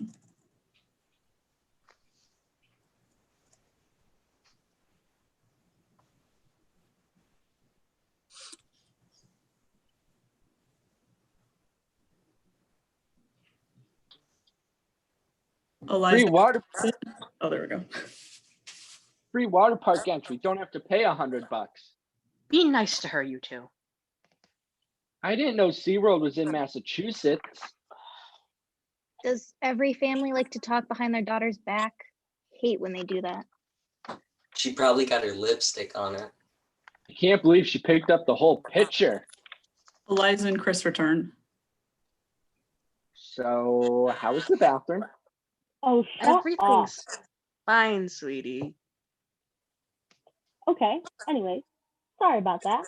So, today this thing happened. So I have this little shelf in my locker where I put my stuff, and like, I put my water bottle up there and went to grab my binder out, and it hit the water bottle, and like, my water bottle is metal, and so there's this little plastic part, and it fell on the ground, and it made this loud noise. So everyone was looking at me, and there was this plastic part, yeah. And it broke off, and it slid across the floor and almost hit this kid. It didn't quite reach him, but it almost did. Wow, really cool story. You're always so embarrassing and awkward at telling stories. When you tell stories, the room goes silent, but not a winning kind of silent. Like you just wowed a judge on The Voice and were voted to the next level. It's an embarrassing silent. It's like the most awkward date in the universe when both people are watching the clock on their phones or playing Angry Birds with the volume turned down because... Genevieve enters with a pizza. Here's your pizza. It's lettuce and carrots. I know you ordered some cheese and pepperoni, but we don't have either of those. So instead of cheese, we put some carrots. Goodbye. Enjoy your meal. You too. Imagine saying you too to the waiter. Oh, hush. This pizza is surprisingly good for just having lettuce and carrots on it. I could honestly use some water with this. So, what's a cow with no legs called? Ground beef? So embarrassing. Seriously, embarrassing. Oh, I can't do anything right. Okay, freeze. Hi, I'm Alice. I think I'm here to help. What's going on here? Every time I do something, I screw it up. Everyone else does things and they're so confident and they can do things and not think. I can't do that. I can't do anything right. It's fine. I feel just the same. When I talk to my family, they'll doubt me until I'm doubting myself. You're not alone. Just stand up for yourself. And go. Eliza turns back to her family, picks up her glass of water, and spills it all over the table. Then she sits. Great. Now I just ruined the pizza. I'm such an idiot. That was so stupid. That was stupid? How could you spill it all over the pizza? Oh my god. Now it's even more soggy. It's a huge mess on the ground. I'm gonna have to clean it up. Oh my god. Free. I try so hard and it seems like no matter what, I always do something wrong. So then it's like everything I've done right doesn't matter as soon as I make one mistake. I feel like I'm not good enough. I just want to make this stop. She pushes Chris on stage. I just wish I could disappear. It's a constant thing and it's exhausting. I want to confront them, but I have a feeling they won't understand or care. What do I do? It's fine to feel all of this, but you shouldn't keep it all in. You're a human. Humans make mistakes. Everyone spills water sometimes. Stand up for yourself. Then how am I supposed to do that? Tell them that they're not perfect either. They make mistakes too. And the people who love you should make you feel bad all the time. You can do it. All right. I guess I will. Go. You know what? Just stop. If you guys didn't make a scene about this whole situation and help me clean it up and did what a family is supposed to do in this situation, there wouldn't be a problem. You know what? Everyone spills water once in a while. It's life. Things happen. And you have pizza sauce on your shirt, asshole. She's right. You do be looking kind of saucy, dough. Thanks a lot, Dad. The magnet starts their pull. Sound cue, a whirring noise. Everyone is yanked off stage. Blackout. Scene 6. Carly, Ginthwain, and Eliza stand in a Mean Girls clique. Genevieve enters from left and Autumn enters from right. Lights up, sound cue, magnet cue. Tessa is thrown on stage. Shit. I hate high school. Tessa sits down in the front row of the audience and watches the scene play out. My friends are beyond important to me. They were there for me when no one else was. When my mom wasn't, when my teachers weren't, when it felt like everyone in the world was against me. They made sure I wasn't alone in a lonely world. That's why when school began and I had a different lunch than them for 2 months, my world completely collapsed around me. I've been bullied for a while now. It's been really hard. One of my only friends moved to Florida. My other friends in 7th grade, we never see each other. It sucks. I have a crush on someone and I feel like they're leading me on and manipulating me. I don't know what to do and I don't have anyone to talk to. I've been skipping classes because this girl who's just so mean to me is there. So I just go to the bathroom and I stay there all day. I've been doing this for weeks now and no one's noticed. But I guess I'm fine. I'm okay. I'm great. I still remember that 3rd day in my freshman year. I was sitting alone in the cafeteria and I didn't eat lunch that day. I was texting my friends, but none of them were responding. I felt so lonely. A girl who had bullied me for years laughed at me from across the cafeteria because I was sitting alone in a corner.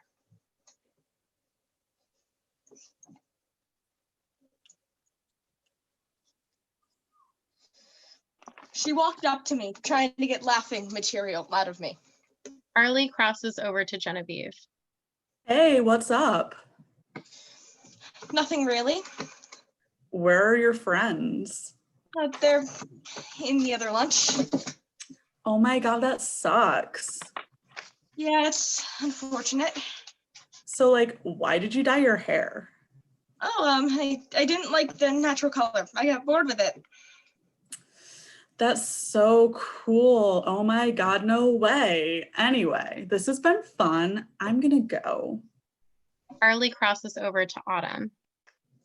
So Autumn, hey, it looks like you've been crying again. What's up with that? It's nothing. I really don't want to talk about it.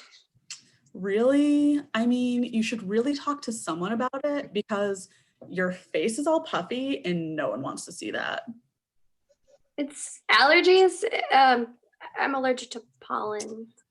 Yeah, pollen in the wintertime. Carly gets up and walks back to her friends, mouthing, allergies, and they all laugh. And I watched them. I watched them laugh. One day I was in my chorus class. My friend and I were joking around and I said, "What if I don't have lungs, Courtney?" It was supposed to be a joke, to be funny, but it meant something to me. It was the last day my friend was here before she moved to Florida, and I didn't know if I'd ever really see her in person again. And Veronica decides to go up to me and say, "Why are you even here?" Friends are like lungs. You need them to survive. What if I don't have lungs? Wait, rewind. Tessa jumps on stage. The scene rewinds, magnet sound cue. Okay, play. Genevieve and Autumn start to walk past each other like they did in the beginning of the scene. Tessa steps on stage and bumps them into each other. Oh my God, I'm so sorry. Are you okay? No, are you okay? No, I'm really not okay. What's been going on? A lot of stuff. It's overwhelming. I don't know what to do. I've been having a hard time too. Do you want to eat lunch with me? Of course. They exit together. Sound cue, magnet cue, blackout. Scene 7, lights up, sound cue, magnet cue. Tessa gets magneted into the backseat of a car. Chris enters from right, sound cue, phone ringing. Hello? Wait, really? He's in the hospital? Well, is it serious? What am I gonna do? I'll call you back later. He gets Girls, into the car. car. Dwayne and Autumn enter. They get into the car. Are you okay? Yeah, I'm fine. So are there any boys you like? There's a moment of silence. Autumn is looking out the window at license plates. Oh, they're from Arizona. Another moment of silence. Then Gintwain turns on the radio. Sound cue, radio fuzz. Girls love girls and boys. Sweet home Alabama.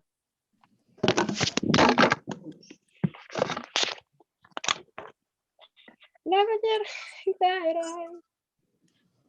Do you have an issue? No, I don't think I have an issue. Really? Because do you hear what you're saying? Yeah, it's a Panic at the Disco song. It's good. I like it. I know. I love that song. I listen to it all the time. So, Zendaya and Spider-Man. I know. I want to be Tom Holland. Right? She's so gorgeous. Who are you? I'm Alice. I help people with their problems. Hi? I totally understand how you feel. My parents didn't believe me when I came out to them, and it hurts when the people who are supposed to care about you don't see you for you. You just have to take a deep breath and be brave. Who are you guys talking to? Your girls need a psychiatrist.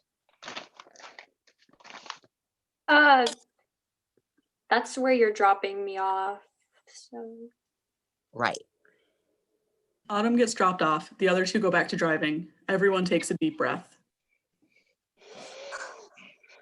So, Dad, there's something I kind of want to tell you. There's this girl I kind of like, and she's so pretty and she's so nice. She has the best sense of humor ever, and being around her is like a breath of fresh. No. What? You don't like her.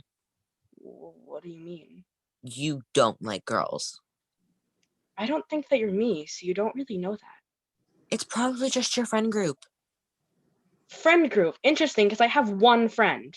I mean, she could be persuading you. Persuading me? Do you think that she's persuading me? No way. That's what I thought. Who are you talking to?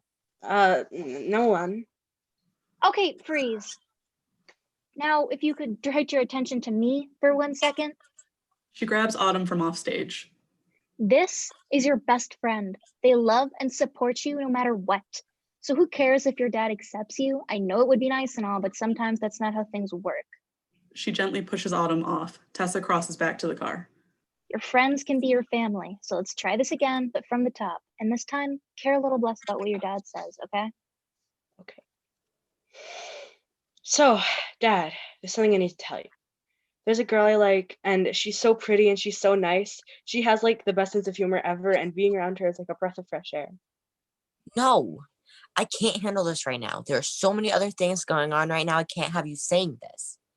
There's so many other things that are more important than you think you like girls, okay? I don't need you to respect me. I respect me. I don't need you to love me. I love me. But I want you to know you could know me to change your mind. Change your mind. Change your mind. Change your mind. I'm me. I'm proud of you. Might take forever for him to change, but you have me. You're not alone. Magnet starts, sound cue, magnet cue. Actors pulled off stage, blackout. Scene 8, Cadence, Joey, Autumn, Chris, and Brody are all cast members in Heathers. Lights up. Sound cue, magnet cue. Tessa is thrown on stage. I am so excited for opening night of Heathers. I'm honestly terrified. I might crap my pants. I just went to the curtain and I heard the roar of the crowd. It's a packed house. Guys, how do you feel about my boyfriend, Becky? Major douchebag. I mean, there are people who seem awful, but deep down they're a good person. Sometimes he acts super nice, but that's only around people he wants to impress. So He's like JD in our show Heathers. I think he can just really dig in your skin. In a good way, like a friendship way. You're like, wow, I can never get rid of you. Carly enters. I like him. I wouldn't want him to ever hurt you. Like 7-Eleven from Heathers. Carly crosses to Chris. Whenever Carly is on stage, she is very touchy-feely with Chris, and he seems uncomfortable. Sup, you ready for the show? Oh, hey, Becky. Actually, I'm not. I gotta go get ready. I gotta go tie my shoes. I gotta go get a slushie. I forgot the first line. So yeah, that was weird. Hey. Hey. So, are you ready for the show? Yeah, are you ready? Yeah, Puts arm around him, You're like really distant. You're fine. Loosen up. shaking off Carly's arm. yeah, we should probably get ready. Yeah, we should. We should get ready. Joey, Cadence, Autumn, Brody run across stage saying, "It's showtime." It's showtime. Brody is crying from stage fright. It's showtime. Okay, it's showtime. They exit. Blackout. Carly, Chris, and Genevieve are around a table backstage, which is stage right. Joey, Cadence, Autumn, and Brody are performing a scene from Heathers on the other side of the stage. Lights up. Mark the dump truck in the flesh. Here comes the cootie squad. You should. Shut up, Heather. Sorry, Heather. And look who's with her. Oh my god. Dang, dang, diggity, dang, da, dang, dang, dang, diggity, dang, da, dang. Blackout on them, lights up on the backstage area. I'm so excited to be in the show with you, honey. I know it's your passion. Mom, the show is going on. I know. I just love you so much. You're so talented. You're a star. I can't believe you're my child. Thanks, Mom, but please, we have to be quiet. All right. So I was thinking after the show, we could go to 7-Eleven, grab a slushie. Maybe. Why maybe? I don't know yet. You shouldn't have to know if you want to go. You should just go. Don't think about it, you know? I don't work like that. Why? Come on, it'll be like a whole lot better than hanging out with all these theater kids. Yeah. Yeah, what's wrong with that? Maybe you should back off a little bit. Maybe you should back off a little bit, Karen. He's obviously a little bit uncomfortable. Can't you read that? You're an actor. You should probably know how to. He's not uncomfortable at all. I'm his mother. I know what's best for him.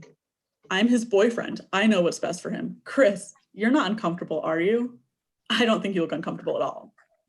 How long have you known him for? 2 months? Okay, stop. Everyone freezes. Who are you? I'm Alice. What's going on here? My boyfriend, he's too much. He's too clingy. He's constantly on me. He doesn't like it to back off. And if I'm hanging out with anyone else, he's always on top of me, making sure no one can talk to me. My mom's trying to help, but it's not really helping. She always tries to fight my battles for me. Well, have you told him to back off? Not really. Look, the only way to get through this is if you stand up for yourself. Your mother can't do it for you. I guess that's pretty true. It's never worked yet. You need to do something. What should I say?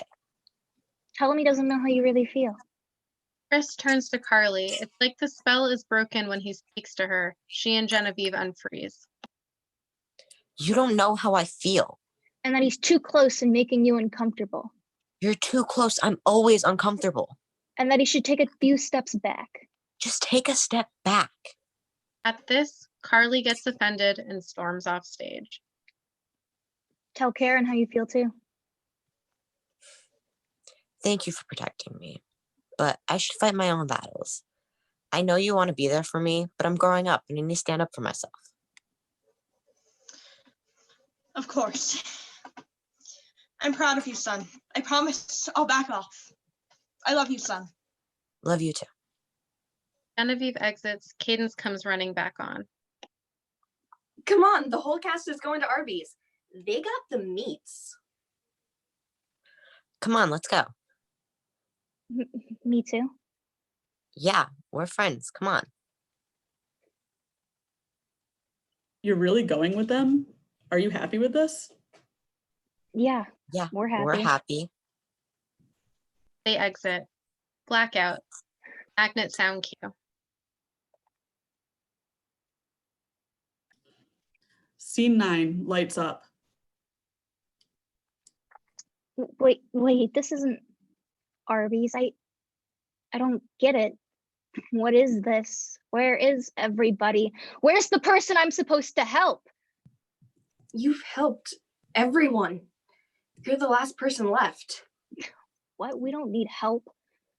We need help. You are me. You saw what happened back at our house. We can't keep going on like that. What if I don't know how to fix us? There's gotta be a way. Maybe some people aren't meant to be fixed.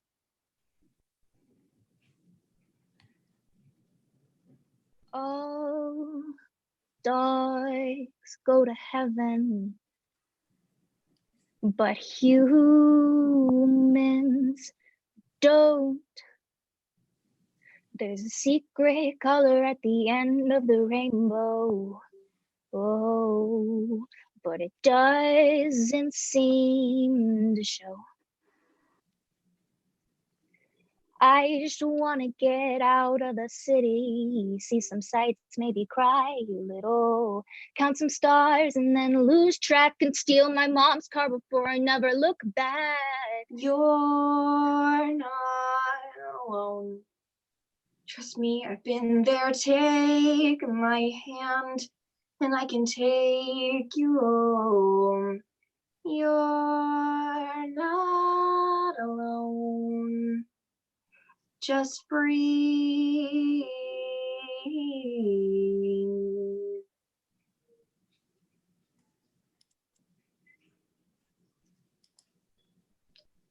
Deep breaths. Feelings die. I know it hurts, but just give it a try. Just close your eyes and say goodbye. That's all it takes. To save yourself from heartbreak. I'm so alone. You're not alone. I'm not alone. All dogs go to heaven. And maybe humans could too if they tried. Maybe I can get into heaven. But I'm afraid to die. But while I'm still here, I'm not alone. I'm not alone. We're not alone. We're not alone. We're not alone. We're not alone. We're not alone. We're not alone. We're not alone. We're not alone. We're not alone. Cadence runs to Tessa and throws her arms around her. As she does, the whole cast, except for the Alices, is magneted off stage. Similar to when they were in the scary woods, Ginthwain stays on stage totally still until the rest of the cast has exited. They walk up to Cadence. Why are you here? I've been looking everywhere for you. I just. Tessa puts a hand on her shoulder to calm her. Our family. I needed to go think about things, and I need you all to think better about me. I'm not okay. I'm not okay. I need you to be there for me. You don't believe me. You never listen. I'm here for you. They take a step towards Cadence. You're not alone. Blackout. Play ends. Wow, all actors come back out, show your faces so we can properly acknowledge you. Yay! Beautiful job, everybody. Remarkable. And I just want to give a shout out to those participating on the YouTube stream in the chat. Keep the questions coming. Yes. And thank you so much, Tessa, for writing that beautiful song. She wrote that, y'all. All right, thank you, my group. You can exit the Zoom, and Breeze group, your time to shine.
Hello, everybody.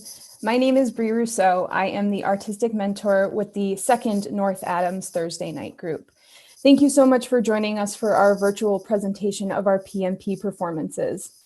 While I truly wish that you were able to see the show in real life, I am grateful that you still get a glimpse at this amazing piece of art that this group put together. I feel so incredibly lucky to have had the opportunity to witness the journey, excuse me, the journey that this group went through and just the bravery that they put forth in just being so authentic and so beautifully vulnerable. And I really just greatly appreciate their willingness to put these amazing thoughts and feelings and ideas and experiences into a show that they're willing to share with you. It's been beautiful to witness the diversity in skill sets and in passions that lent themselves to this incredible show that sort of tells us or has us explore what we need in life, what really matters, what's worth standing up for and standing next to. So without any further delay, I am so grateful to and excited to present to you All You Need.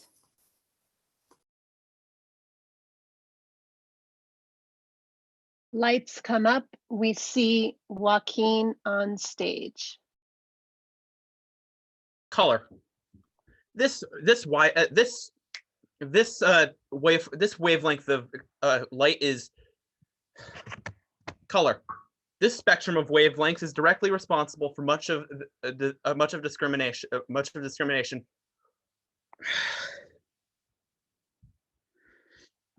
Give me a second.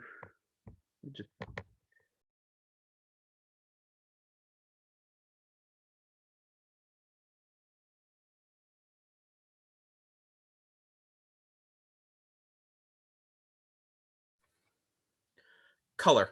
This spectrum of wavelengths is one of people's favorite things to unnecessarily classify for no reason other than shoving someone into a box.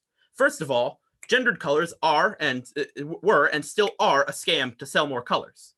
Until the 50s, color was a fluid thing. If colors were assigned, it was on some of the most arbitrary shit ever. One advertisement says, the generally accepted rule is that pink is more suitable for the boy, while blue is more delicate and dainty and prettier for the girl. But even those were frequently doubted. Up until the 1920s, children of all genders wore white dresses, which were notable for nothing other than being entirely neutral in look. In fact, all those colors you call girl colors or boy colors, those have been away from those roles since time began. Purple is a royal color, not a female color. Blue is a cutting color, not a masculine color. A color is a color. It's just pretty. Blackout. Lights come up. We see 4 girls in pajamas awake and chatting at a sleepover. Angie is also on stage, but asleep. So, Trin, do you like Derek? He likes you. Derek? You know, the cutest boy at Bible camp. He is so cute. And you like him back, right? We all like him. Who do we all like? Derek. He is such a nice young man and so handsome. We think Trin should marry him. Wouldn't you be a lucky girl? Pizza rolls? This is great, Mom. You can go. Thanks. I'll be in the other room. So, back to Derek. I mean, he's cute, but I don't like him. Why not? Do you like someone else? Well, Wait, you like someone else and you haven't told your best friend yet? It's just... Someone from Bible camp? Is it Alex? Michael? Damien? Joey? It's not a boy. You're gay? Yes. No. I mean, look, I don't want to talk about this. But it's wrong. Look, just forget I said anything. And you're not. We've always liked boys. Remember Jeremy in kindergarten? You married him. Well, I do like boys and girls. I'm Bye. Who wants some lemonade? What are you girls talking about? Boys, At Bible camp. thanks for the drinks, Mom. You can go now.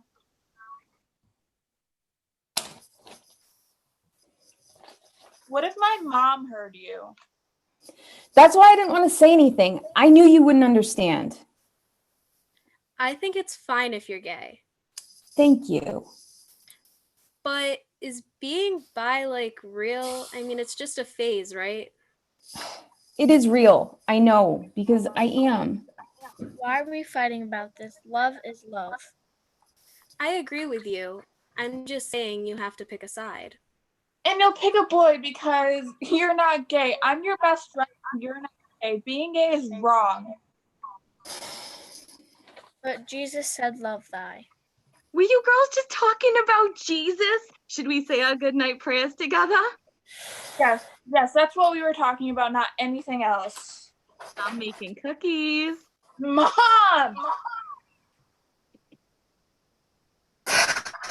Look, can we just drop this now? Your mom keeps walking in. She's going to hear something at some point. Maybe she should come back and we can all pray. And then she can call your mom. My mom knows. And She's my mom and she loves me. And she knows that this is part of who I am. Look, can we just go back to having fun now? Maybe we should wake Angie up. She's missing the pizza rolls. Pizza rolls? Go back to sleep. Why do you do that to her? She loves pizza rolls. We need her to stay asleep so we can draw all over with Sharpie. That's mean.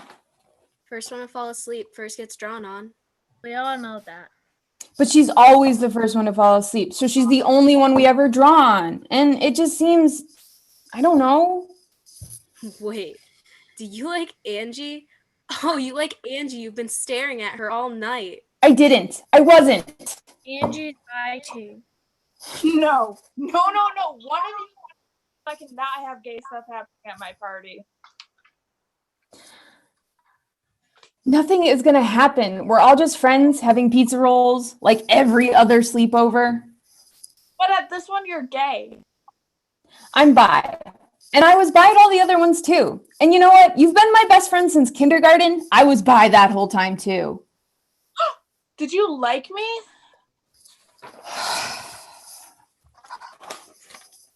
No. And I didn't have a crush on Angie either. The point is, I'm still the same person I've always been. Look, maybe I should just go. I don't think I want to be here with people who can't accept me for who I am. Finn packs her things to leave. It's not too late. I can call the minister. We can pray on this. You can't pray gay away. Look at your cousin Joey. He's married and he has kids. He listened to what Jesus said in his heart. He's miserable. And so is his wife. They have separate bedrooms and they can't even stand to look at each other. Look, Jesus said, love thy neighbor. I love all my neighbors. Jesus loves me and I love women. Guess what? I'm bi. I've always been bi, so goodbye. Blackout. Lights come up. We see Mikey alone on stage.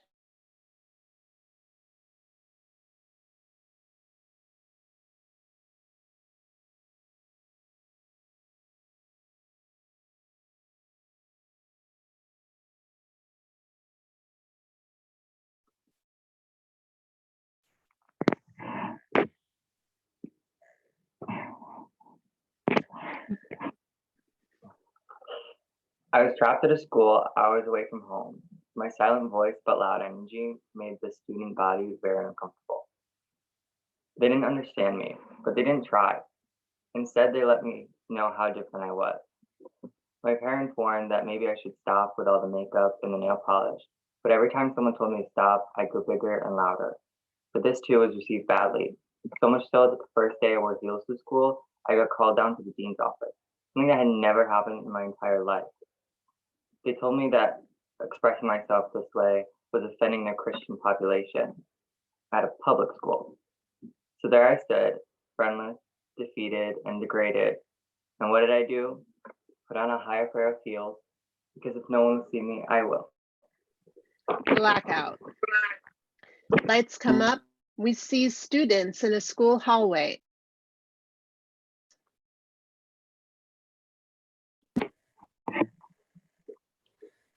Mikey, did you tell everybody that I like Trin? No. Are you sure? Because I heard Jane and Marisol talking about it, and you're the only person that I told. I didn't tell anybody.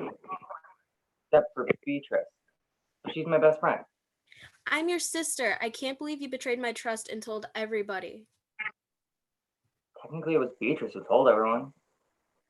But I told you not to tell anyone. You broke your promise. Why is this such a big deal? It'll go away in a week. Two students walk by making kissing noises. I can't believe she likes Trin. Trin is way too good for her. I'm embarrassed even walking near her. I know. Move faster. That's not going to go away in a week. Everyone's going to talk about me forever. They won't. When Beatrice told everyone who I like. I can't believe you told her. You know from personal experience that she's the biggest gossip in the entire school. And I know from personal experience that nobody will care tomorrow. But I'll care that you did this forever. How am I supposed to trust anyone if I can't even trust my own brother? You can't. No, I can't. Just wait till I start telling everybody what I know about you.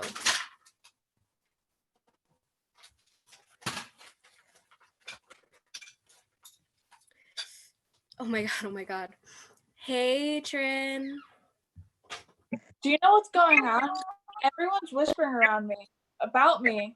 I'm really confused. Me too. Who started this? Beatrice. Lily points at Mikey. Come on. Okay, I did. But I didn't mean to. I don't care. I hate gossip. I don't spread it, and I don't do anything anyone could be talking about. Now everyone's talking about me because of you. I didn't think it'd be this big deal.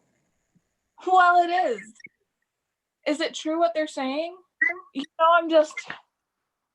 Trin crosses out of earshot.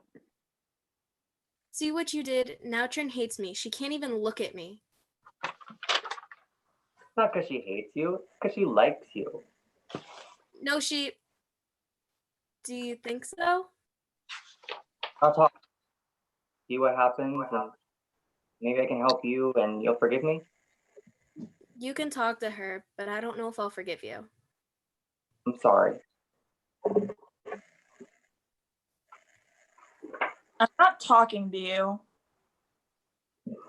I'm really sorry. I knew better than to tell you this. I was just so excited at the idea of you and Lily finally realizing you have crushes on each other that I couldn't contain myself.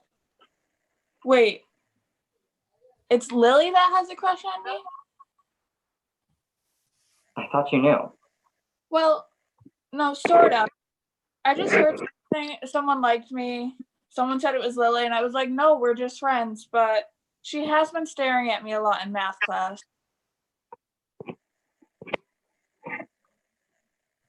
Maybe go talk to her? I guess. Hey, Trin. You like me? We're still mad, but this helps. Next time, no Beatrice. Blackout. Lights come up on students in rehearsal. Colby runs on stage wearing a rainbow flag. What are you doing? This play is pretty queer so far, so I thought, why not? Come out here and express my identity. I saw a drag king show this weekend, and it was amazing. And I thought, that sounds like a pretty good idea. Come out here with our flags and lots of color and celebrate who we are. I don't know if I want to wear a rainbow flag, but I do like the idea of celebrating who we are in a way that feels comfortable. I like it. And this play is very queer. Let's see what other people think. Hey, are we doing the next scene or what? We're going to do a drag king show instead. We are? We thought we might do some kind of pride thing. Well, I'm not LGBTQIA. Did I get all the letters? Yep. So, I'm not, but I'd love to come support everyone, because love is love, right, guys? Allies are always welcome. Can I bring my guitar? Yes! Oh, I have a question. My friend said that she wants, that she says that she wants me to use, they, them pronouns. I don't really understand. Oh, I know this one. They want you to use they, them like you would he or she, like they went to the store. It's because some people feel like they're neither male nor female, something in between. Or neither. So the pronouns go with that. They is neither male nor female. That makes a lot of sense. What if people got their pronouns tattooed on them like they, them, they? What is this, Pronoun Fight Club? First rule of Pronoun Fight Club is that no one talks about Pronoun Fight Club.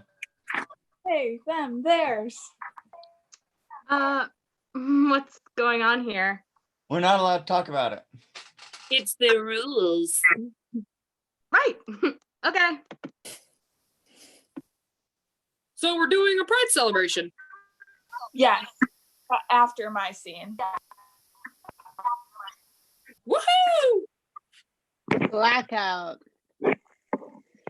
At this point, we would have had Ethan play a musical interlude behind Blue Eyes, which you will be able to find in the chat. We just weren't able to figure out how to play it. And then lights come back up and we see Vanessa on stage in her bedroom. My grandma's a huge part of my life when I was growing up. I went to her house every day after school. I just sort of took it for granted, you know? So when she got sick, I didn't know she wouldn't be around forever. I remember I was in Boston on a trip. I was so busy and she texted me. I thought I'll just text her back in the morning. That night, my uncle texted us saying that she was in the hospital. We knew it was bad because she never would have agreed to go. I got to say goodbye to her, but I still regret not texting her back. It would have only taken me a second. And that gets me thinking about all my grandparents. I only have one now, which makes me feel kind of empty. I just wish I knew more about them. It's where I came from, you know? All I have are the stories my parents tell, which don't always make sense. What do you want to know, sweetie? Grandpa. I'm surprised you recognize me. I died before you were born. You look just like the pictures. Well, I would hope so. They are me, after all. I wish I could have met you. I didn't get to be close with your family. I hate when someone asks if I'm related to someone and I don't know the answer. All I know is that you and Grandma owned a deli. She talks about it all the time. I'll bet she does. And it was hard on my dad when you guys got divorced. Well, there are some things I regret. One of them is not getting to know you. Just know we're always here looking over you. We? Hey, sunshine. You're my poppy. I'm a little afraid to ask what you know about me. I know you lived in Texas for a while. I don't live there with Grandma or separately. It's complicated, as you could say. She left you while she was pregnant with her third child. But I followed her back up here and proclaimed my undying love for her. Then you had 5 more kids. But you struggled a lot, which is why you were so sick when I was born. I made some bad choices. I wish you could have seen your beautiful family grow. Angry sometimes about it. At least I know you have the strength to handle all that's come as a challenge. Girl, and I'm proud of you. The whole family is. Well, look who's there. Graham, I miss you. I miss you too. I'm so sorry I never texted you back. I'm not mad. I didn't cry at your funeral. I'd already cried so much. I couldn't do it anymore. I'd been there when Mom called everyone and it was so hard. And then Kayla was like, "Why aren't you crying?" She didn't know what I had already been through. I was appalled, but I felt really bad. Grief is a funny thing. It always hits you when you're not expecting it, in ways that you're not expecting it. It's okay to feel all these things about your grandfathers, about me. Just never forget the memories we made together and know that you're part of this family, even if you don't know the details. Why don't you rest a little? Vanessa lays down.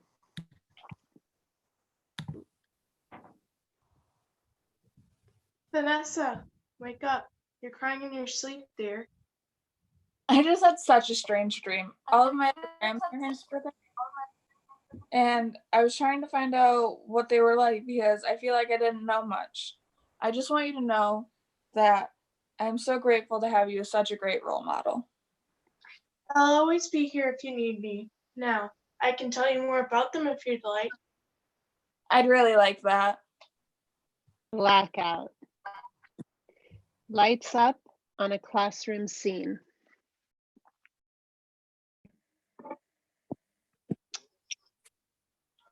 All right, let's get going. Can I have the room separate, please? Girls on one side, boys on the other side. Let's make groups, please. Is he going to pick a side? He does this all the time. It's so annoying. What's going on? I don't really know what to say, but What do you mean? You're either a boy or a girl. Seriously, it's not that hard. Maybe he's an it. Or she. Ha ha ha ha. Ha ha ha ha ha. Well, just go over to the boys' side and stop wasting our time. Joaquin gestures that Mikey can stand by him. They shouldn't say things like that. It's awful. It's unfair to classify people into boxes. thank you. Was that so hard? Next we'll be fighting about the bathrooms again. Because you're still making me use the girls' bathroom. Ugh, and here we go again. Just because someone has gone through a phase where they think they're a boy doesn't mean they get to change which bathroom they use. Can we stop wasting time talking about this? I wonder if Mikey can choose a bathroom. Ha ha ha. Shut up, Kaylee. How would people feel if boys use the girls' room? It would be wrong, just like being she is wrong, just like being homo was wrong. Excuse me? All right, I'm writing you up. Homophobic language is not allowed here. Guys, Kobe's obviously a guy. I don't want him in the girls' bathroom. It's too weird for us. Even for those of us who are homos. Wait, 2 seconds ago you were making fun of me because I don't feel comfortable choosing whether I'm a boy or a girl. Well, that's different. What do you know? You're a cisgendered woman. Excuse me? Is that an insult? It's not. It just means you identify as the gender you were assigned at birth. We are all allowed to be who we are, and no matter what gender we identify as. It's more complicated than boys or girls. I guess I just don't understand. Yeah, but so I'm a human being, and I want to feel comfortable in the classroom so I can learn. Can you understand that? Or maybe you could learn a few things too. Do some research to understand your students better, and maybe find new ways of putting us into groups. Okay, yeah, I see your point. People that like dogs on one side and cats on the other. And after class, you can come to the pride celebration a bunch of us have been putting together. Blackout. The lights come up on a pride celebration. Well, this is different. This is drag. This is a space where I can be me, where my friends and my girlfriend can feel comfortable and at peace, and where we don't need to fit into neat little boxes. I am free to be me. Come on out, everyone. The cast joins Colby in a line on stage. It's a celebration of our community. It's power. A place that inspires me to fight for what's right. A place that empowers me to help people. The way that others have helped me. A place where I can celebrate my friends with music. A place that empowers me and inspires me to support people and make their best selves. It's a place where I truly feel heard and seen. A place where people see nice clothes instead of boy clothes or girl clothes. A place where I feel joy, happiness, and love. This is a place where I can help people feel comfortable to come out of their comfort zones. Feel so supported here and loved here with all of you. It's hard to argue with any of that. I can see I have a lot to learn and a lot to celebrate.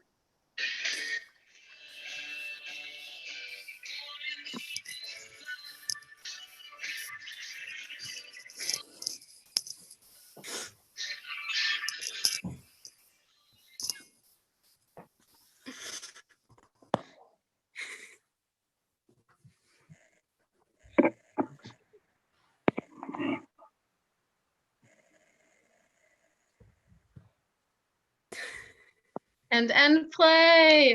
Yay! Give yourselves a round of applause. Nice job, everybody.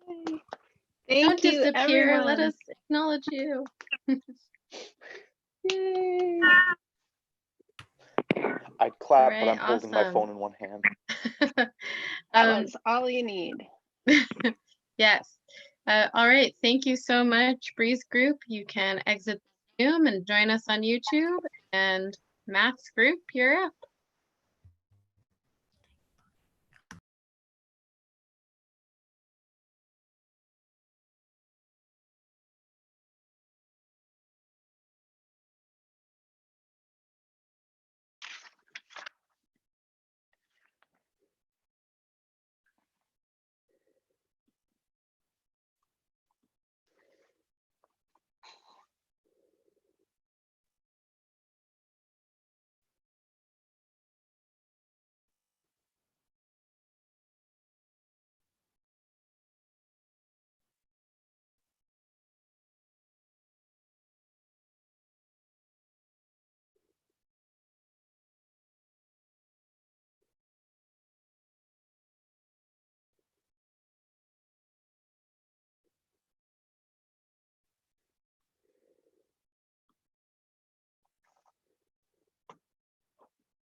Good evening, everybody, and thanks for tuning into this relatively unorthodox version of the final performances of the Playwright Mentoring Project.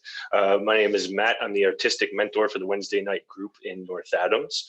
Before we get started, I want to thank, of course, Jane and Allison and everyone at Barrington Stage, especially the education department, who made all of this possible by really putting their noses to the grindstone and allowing us to give these performances to you guys.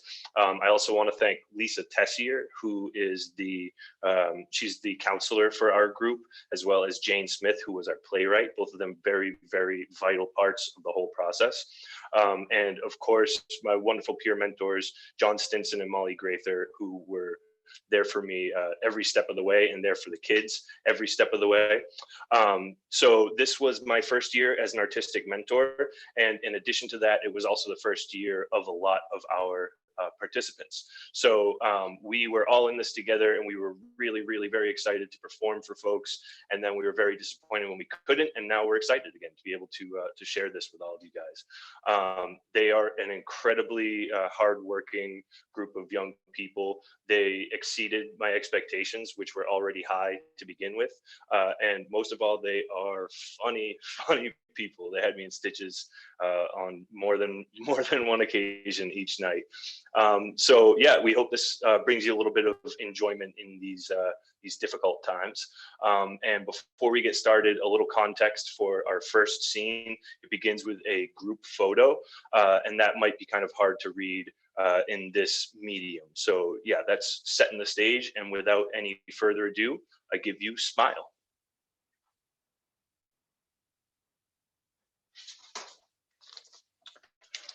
Miguel enters, sets up his camera, calls everyone in. They are grumpy and jostling for positions.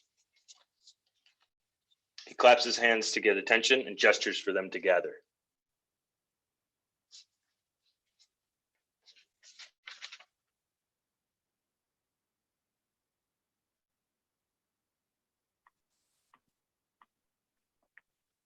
But we're muted.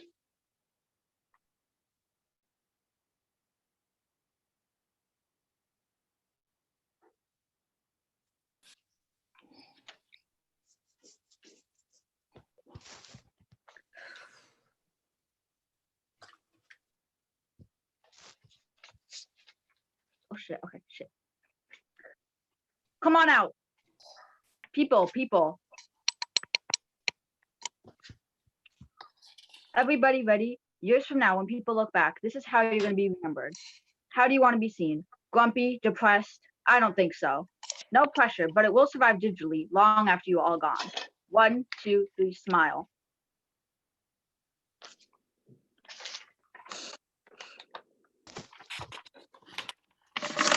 I need more. Bigger smiles.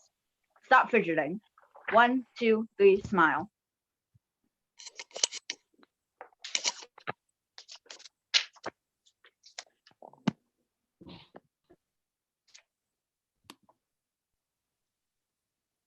Thanks for taking me out on my birthday.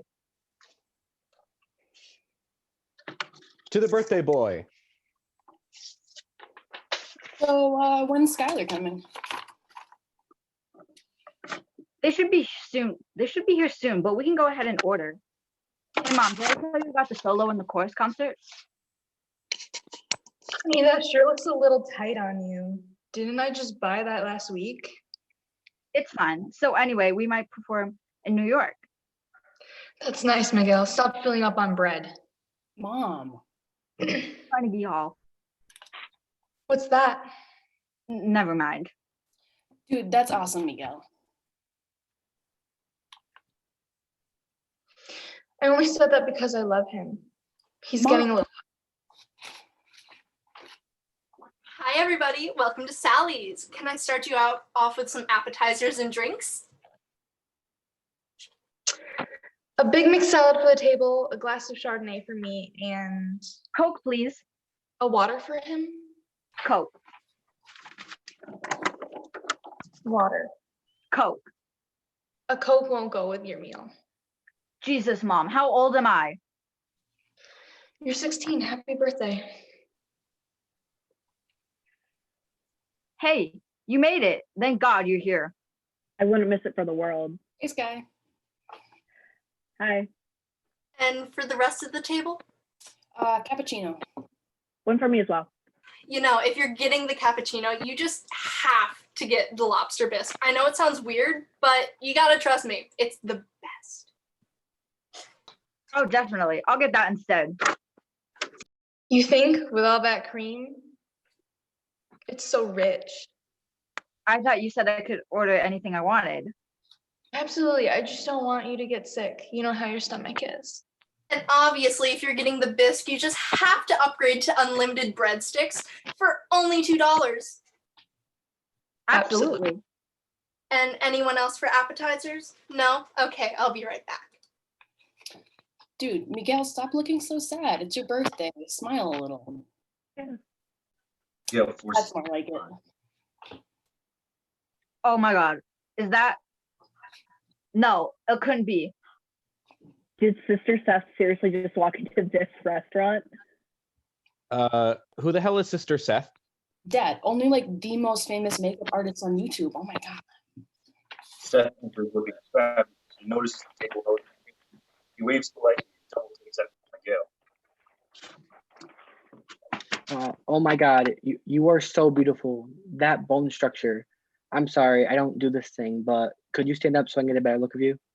Miguel is gonna be famous. My boyfriend's gonna be famous. Here's my business card. Call me when you lose 10 pounds. See, I told you that cream soups are too heavy. Mom. Abby enters with breadsticks with birthday candy stuck in one. A little birdie told me it was someone's birthday. Mom hands Abby a phone. Stop. I'm too fat. I'm too skinny. I have great bone structure. I look like shit. I act like I'm miserable. I am miserable. Okay, Michael. It's Miguel. Smile.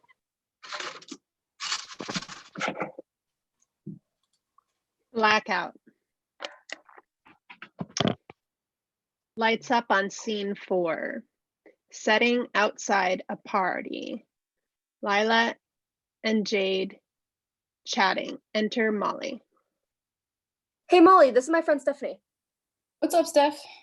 I couldn't wait for you two to meet. One awesome friend meet my other awesome friend. I've heard so much about you. Dude, me too.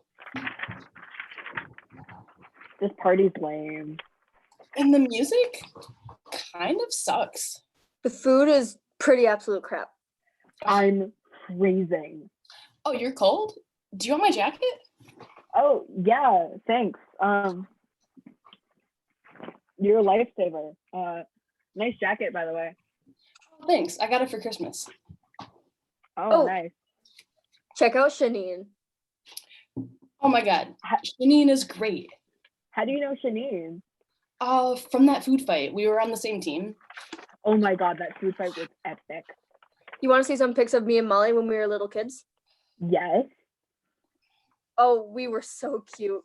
Oh my God, Molly, you're such a dork.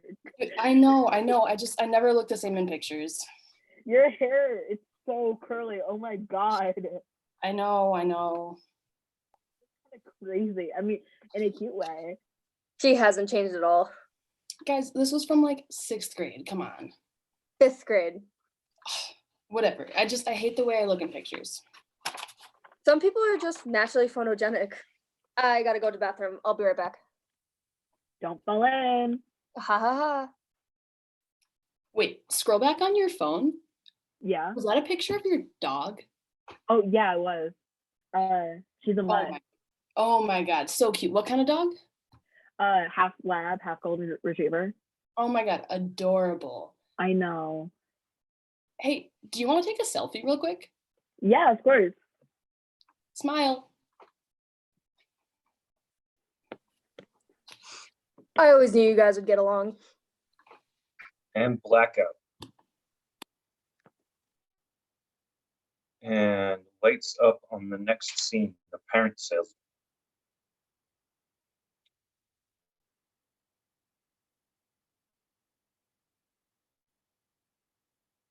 Thanks for taking me to drive through Olive Garden. Of course, sweetie. You know we love you. I love you too. So, how's school going? Pretty boring. What about that algebra grade? Actually, I got it up to a B. Congrats. High five.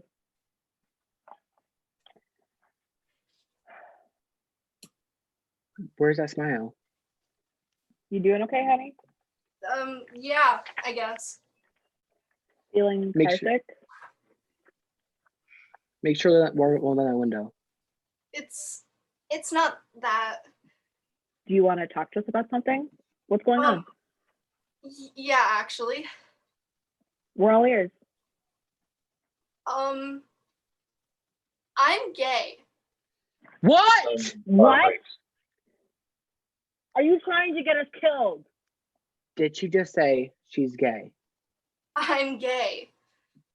Is it something we did? What? What we mean is, we can talk about this, you know? We can fix this. She needs to add to adjustment. We know you're a good kid. It's just true love is meant for a man and a woman. Who said anything about love? It's the beautiful way that we've all been created.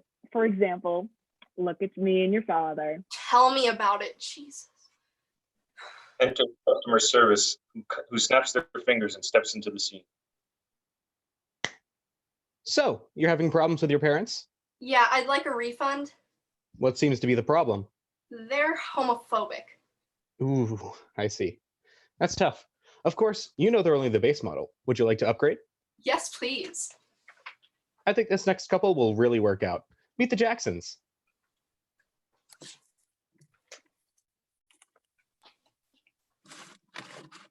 Is that weed? Yeah, you want some?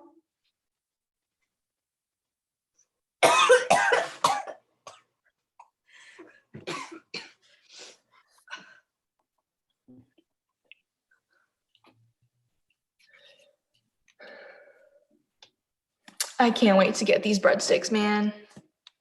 I was meaning to talk to you guys. Yeah, what's up? I'm gay. And That's all right.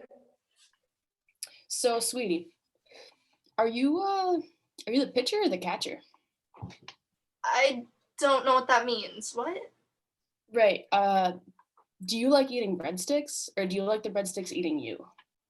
I guess the breadsticks eating me? What? So I take it you don't want to get your nails done or anything? No, not really. Yeah, whatever you like. We don't really care. Yeah. Is it legal for you to be driving when you're smoking? Yeah, totally. Here, take some more. No, thank you. Customer service enters, snaps fingers, and steps into the scene.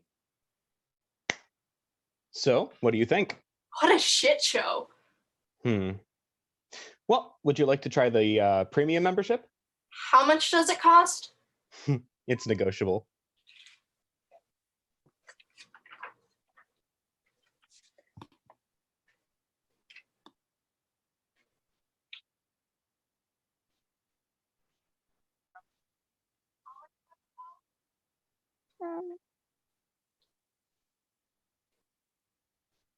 Pushes them out of the car. Blackout. Part 3. Lights out. That linguine was awesome. It was really good. Breadsticks are amazing. They were pretty amazing. How was your meal? I don't really like breadsticks. Oh, well, we could have gone somewhere else. What I mean is, I'm gay. Keep your eyes on the road. There's a car coming. Oh shit!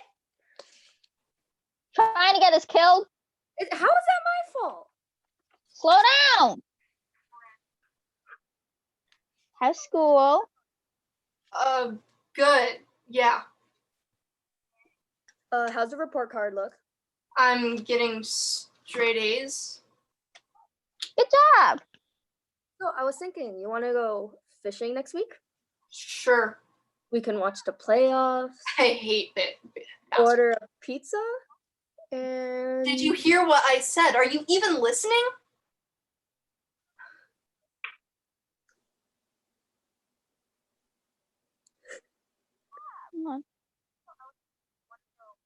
What's up? Tell me what I said.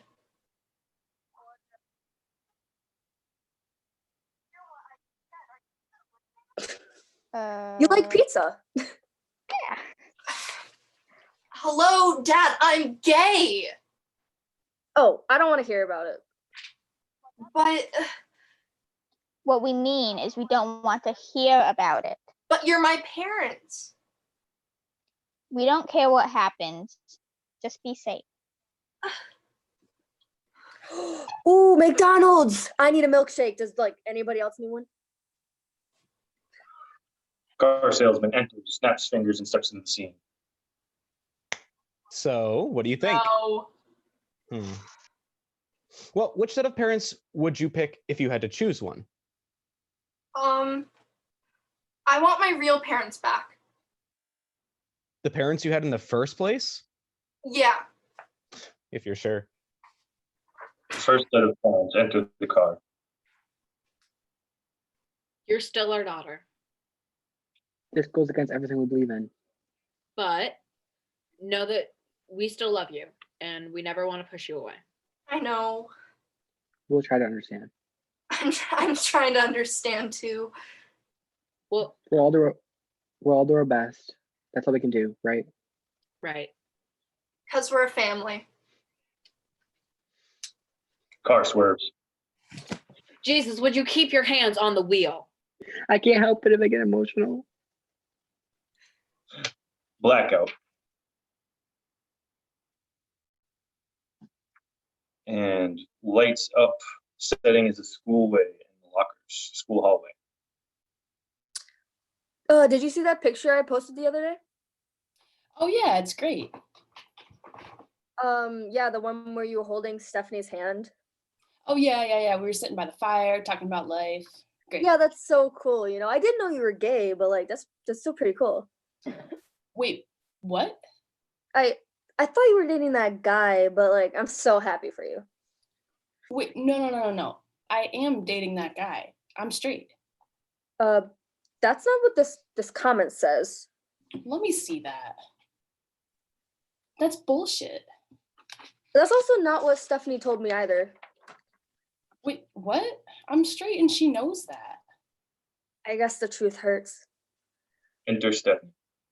Hey guys, what's up? You tell me. What's with this comment? Why did you tell everyone that I'm cheating on my boyfriend and with you? Relax, it's a joke. Well, dude, it's not funny. Everyone knows you're straight. Why do you care?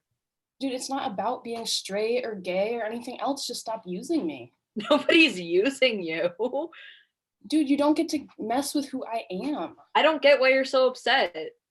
What the hell? Everybody's so sensitive. It was a joke, Molly. Get over it. Exactly. Thanks, BFF. Molly, you know I was joking, right? Just like that Beatles songs goes, you know, let it be, right? Wrong. Molly walks Molly, away. wait up. Lights out. Lights up.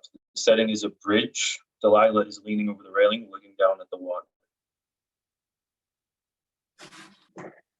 Delilah, I was looking all over for you. You dropped your sketchbook. Opens it up.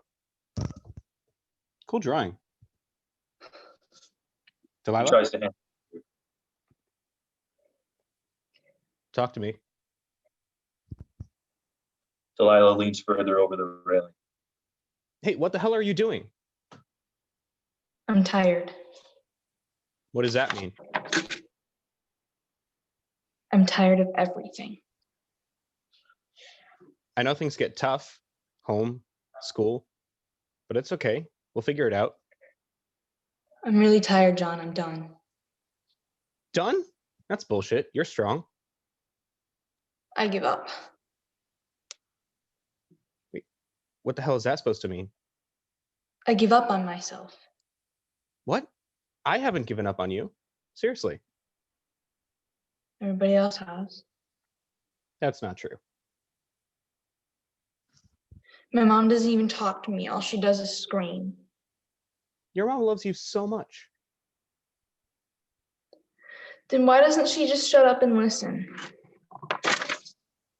Well, she cares. She's just tired. She's working 2 jobs and I'm the kid. Why don't I get to be tired?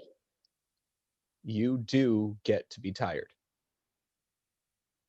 It's like I'm invisible. Well, you can't control your mom, but you can control you. Trust me, I've been there. Easy for you to say.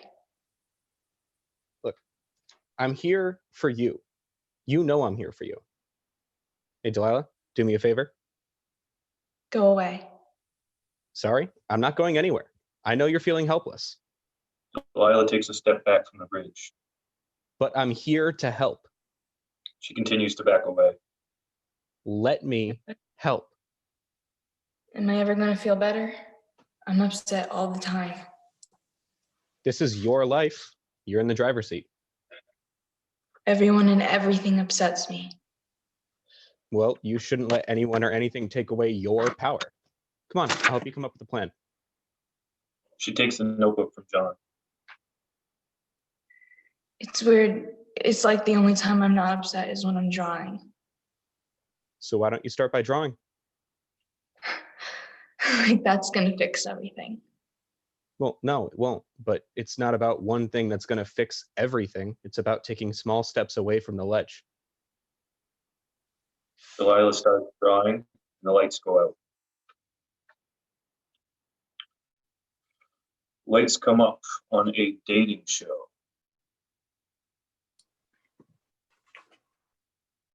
Good evening and welcome to this week's edition of E-Dating. Tonight, 3 lonely contestants are competing for a chance to take our lovely Charlie out on a date. So Charlie, could you tell us a little bit about yourself? Hi, my name's Charlie. I have at least 60 million TikTok followers. What else? Oh yeah, I love the environment. Thanks, Charlie, and welcome. Did you hear that, contestants? 60 million TikTok followers. That's impressive. So, Charlie, what would you like to know about our contestants tonight? Ooh, what's your idea of the perfect date? All right, contestants, so why don't we go down the line and tell us your name and your idea of the perfect date. We'll start with contestant number 1.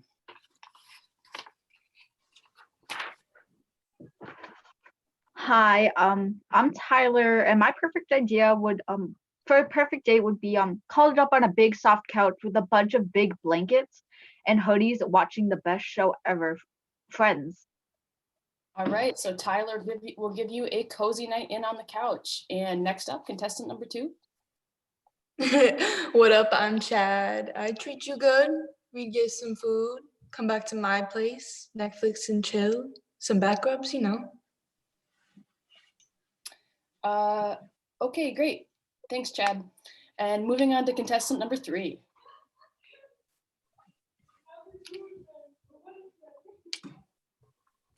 Contestant number 3, what about you? Howdy, my name's Josh, and my perfect date would be to drive Pa's old Chevy out into the cornfield, hop in the bed with a couple of blankets, and look up at the stars. Oh, I just love those starry-eyed romantics. Thanks, Josh. All right, Charlie, what else do you want to know about our contestants? This one is super important to me. How many TikTok followers do you have? Very important question. Tyler?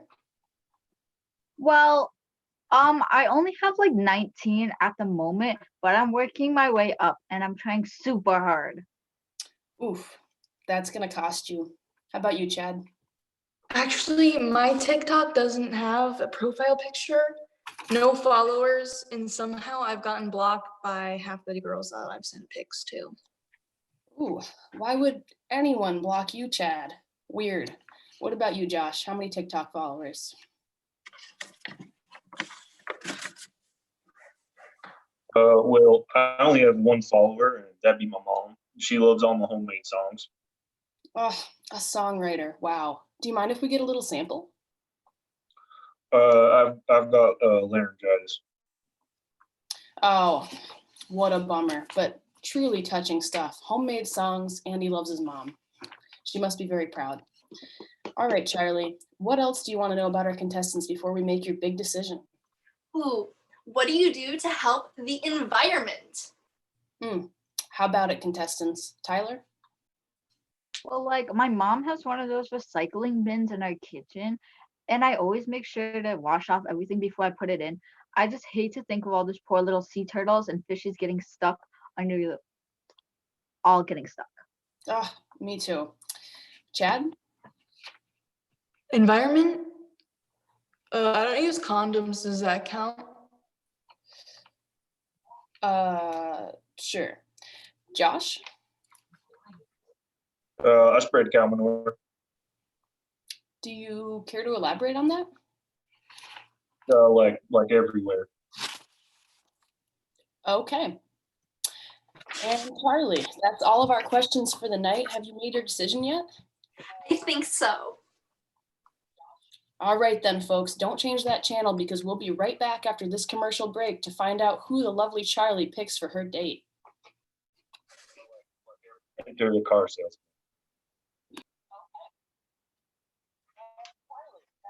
Hi there.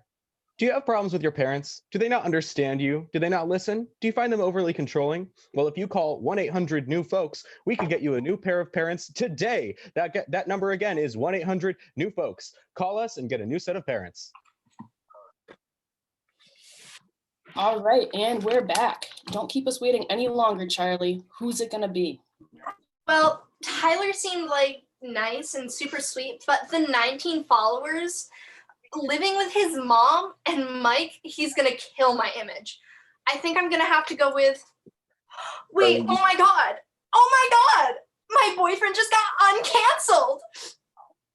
Enter Sister Seth. Charlie jumps into Sister Seth's arms and carries her off stage. Wow, what a plot twist. The course of true love never did run smooth, especially when you're worried about keeping up appearances on TikTok. Better luck next time, contestants. Contestant exits.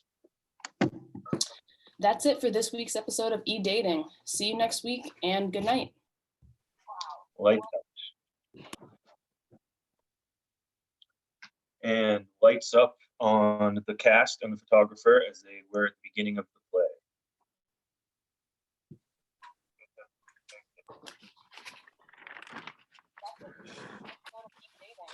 Everybody's always telling me I'm strong, smart, that I can do anything, that everything's gonna be fine, but it just makes me feel more pressure. If I listen to them long enough, I swear I start to go crazy. They don't see my anxiety sitting on my shoulder like venom.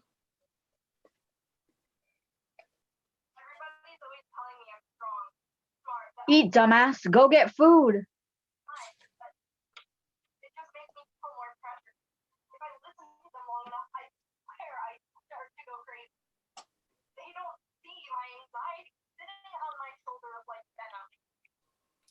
Stop acting so gay. I bet if you dressed up, you could get a girl to like you. I bet you if you dressed up, you can get a guy to like you.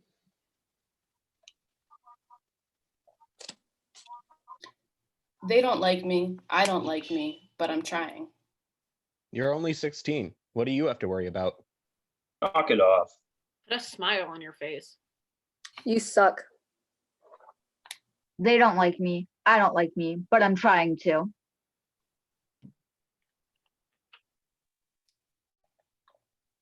Why is he looking at me like that? Why is she looking at me like that?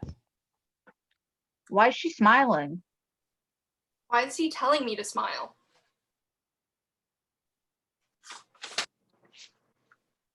They don't like me. I don't like me, but I'm trying. I hate my house. I don't want to leave my house. My dad's smoking fucking pot again. He's in love with his couch. My grandma's gonna drink herself to death. My mom's always throwing things, kicking things, throwing things at me, kicking me. They don't like me. I don't like me, but I'm trying. Don't be sad, they say. But I'm sad, I say. Stop being so dramatic, they say. But this is how I feel. Who do you think you are? They say. I don't know who I am. I want people to like me. I don't always like me. I don't always like me, but I'm trying. Sometimes I even do. And blackout. Smile. Nice job, everyone. Join us on stage. Disappear. Jen, you're muted. Yay, great job, everyone. That was terrific. So up next is we have our last play of the evening. Thank you for hanging with us and being patient as we go through all of this. So that is Kat's group, and you can join us now. Thank you very much.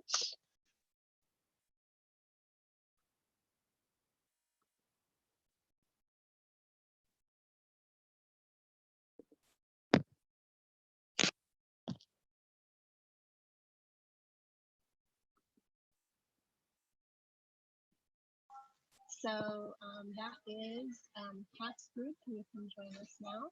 Thank you very much.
There we go.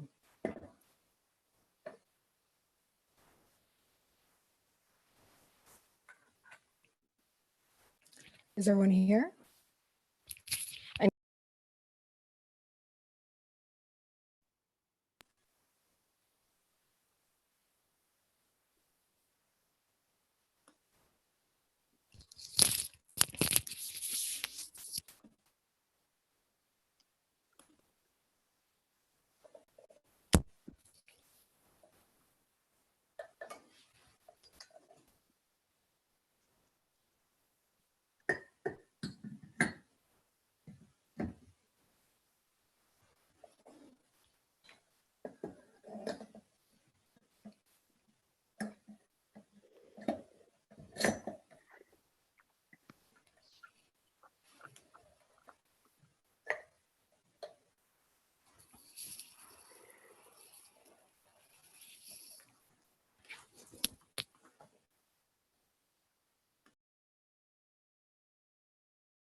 Here, am I being able to, can people hear me?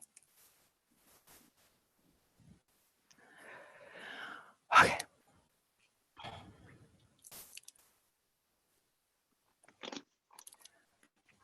All right. Well, hi everyone. Want to say a tremendous job by everyone previous on a very real level. And I'm very excited that we have this medium before us. What started off as just a bunch of strangers in October gathered in a room is now a PMP family gathered in a Zoom. No one can hear. Sorry, I'm receiving things.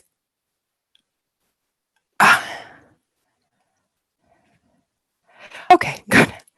And so what came forth from goofing around and playing games and doing the Macarena more times than I can count has been, well, we started asking the honest, hard-hitting questions. And it's just been a privilege to clown around and watch y'all grow and see everyone help one another to tell their truths. And shouts out and special thank yous to Mark St. Germain, our fabulous playwright, and both to my peer mentors, Brendan and China, for constantly stepping up to the plate. Brendan is even filling in for Cam Cruz this evening, who we do not have the pleasure of having with us, but his words and his truth is still powerful.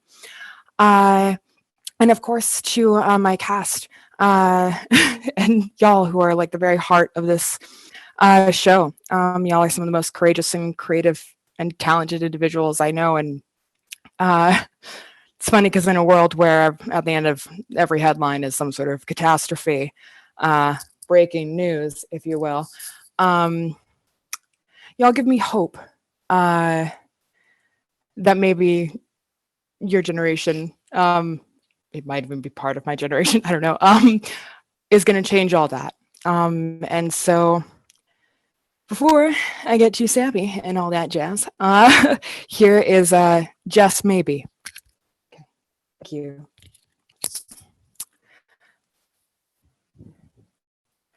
Okay.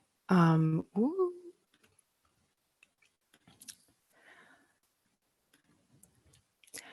So lights up. 5 bodies are stood, spread out on stage, cast in a bluish cool light. It is an ethereal, abstract space, a space of vulnerability, of truth.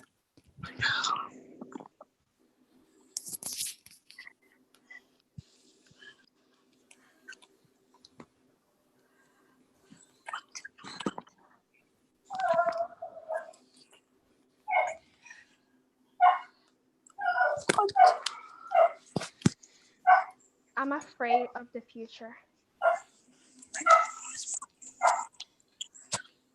I'm afraid of losing all the bees. I'm afraid of the rapid pace of technology. I'm afraid humans won't know how to interact anymore.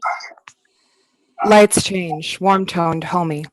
Niaz takes on the character of Grandma sitting down in a plush chair center stage. She stares at the suggestion of a screen, a cold spotlight on 3 news telecasters downstage left, like some sort of 3-headed monster.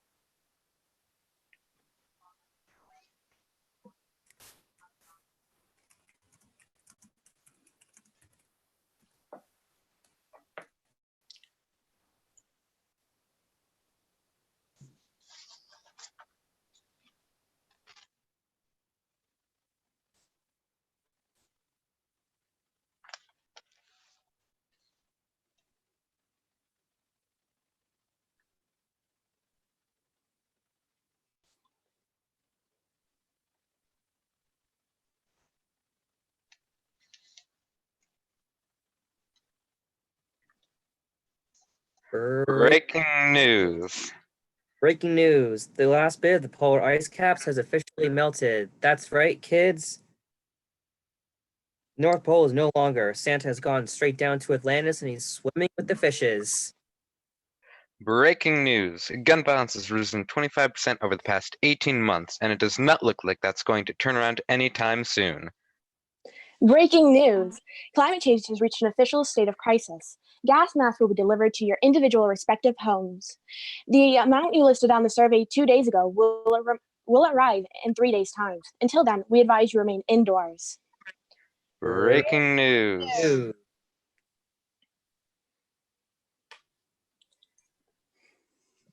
The lights shift. Breaking news reporters exit. We are in a cozy, futuristic home. Enter Brooke and Elizabeth, stage right.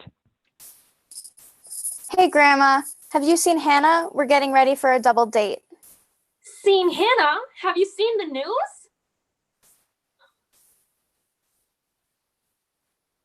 Hey guys, meet Kevin 3000. Hello, humans. I am Kevin 3000. Hey. Hi. So have you guys decided where you want to go to eat yet? No, do you have any ideas? Yes, actually, I was thinking the new Cosmic Comic place along the asteroid belt. What do you think, honey? I think that's an excellent idea. I'm so glad we can always agree. I agree.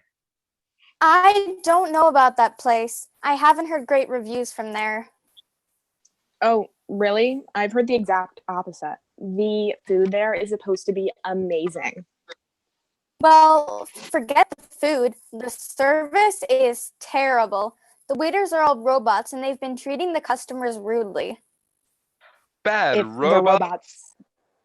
If they're robots, then how could they be treating the customers poorly? It's not in their programming.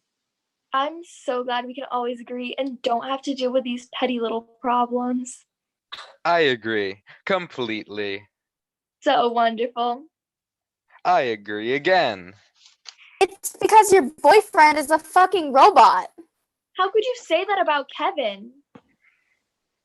Don't you see how fake he is? I would be hurt if I had feelings. But he laughs at all my jokes and he pays when we go out to eat. And it's not like he could leave me like either of you two could. Because he's programmed to be like that. It's so fake. It's disgusting. Kevin, turn off ears. See, that's the great thing about our relationship is we actually have free will. We can actually talk about our problems. We grow together. We learn from our mistakes. How can you guys grow together and learn from your mistakes when you're always yelling at each other and tearing each other apart? I don't think I could ever be in a relationship like that. Amen, sister. Yeah, we have to work out our problems, but I think for a real connection, that's worth it. I mean, how can you be with what is essentially a thing? A humanoid object. Ouch, pain in the heart. Okay, you all sound fucking dumb. I mean, you all need to communicate better. And girl, they're right. He's a robot. When you go out to eat and get that fancy sushi dinner and he gets a fancy fish dinner, that's coming out of your bank account, not his, honey. I mean, self-love, girl, no hate, but come on, think logically here. And you two, maybe she's right. Maybe you should see a counselor or something. You argue and bicker about the littlest things, like going out to eat. I mean, have you seen the news? Oh, wait, you haven't, because you're arguing. The world is ending. You guys need to come together as a family while the world is ending, because at the end of the day, family is the only thing that you're going to have. I agree. Lights change.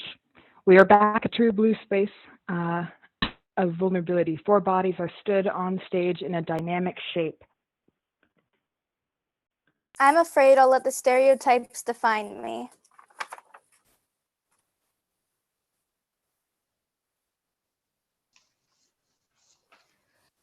I'm afraid of making bad decisions. I'm afraid of being a disappointment.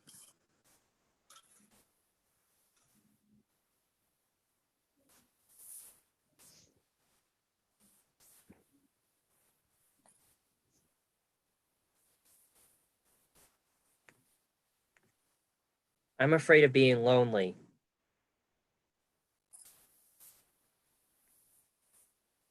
change. Center stage, Brooke and Elizabeth sit back to back on their phones, texting one another back and forth. Hi. OMG, my family just got off our flight. I'm so jet lagged. How was your break? It was fine. How was yours? Oh my god, my family and I went to the Galapagos Islands. Isn't that cool? Yeah. You want to see some photos? Not really. Here's the first one. This is my family at lunch. The food was weird. It was like bugs or something, but we all enjoyed it. Cool. I know, right? And here we are at the beach with this giant tortoise next to my mom right before we swam with the dolphins. Wow. What did you guys do for break? We kind of just stayed home. Oh, yeah? Oh, well, what did you guys do together? Some sort of crafting project? No, we just did our own thing. But any good meals? Your mother must have cooked something awesome. She kind of just left something on the stove and we ate whenever. Oh, so you guys don't eat at the table together? No, the table's kind of reserved for my brother's college applications and flyers and scholarships and stuff. Oh, so you guys eat in the living room. That's kind of cool. I don't really know where my mom and my brother eat, but I eat in my room. That sounds really lonely. I'm coming! Gotta go. Time for dinner. Later. Later. Both hang up. Transition to 2 chairs downstage left. Enter China as mom, already sitting.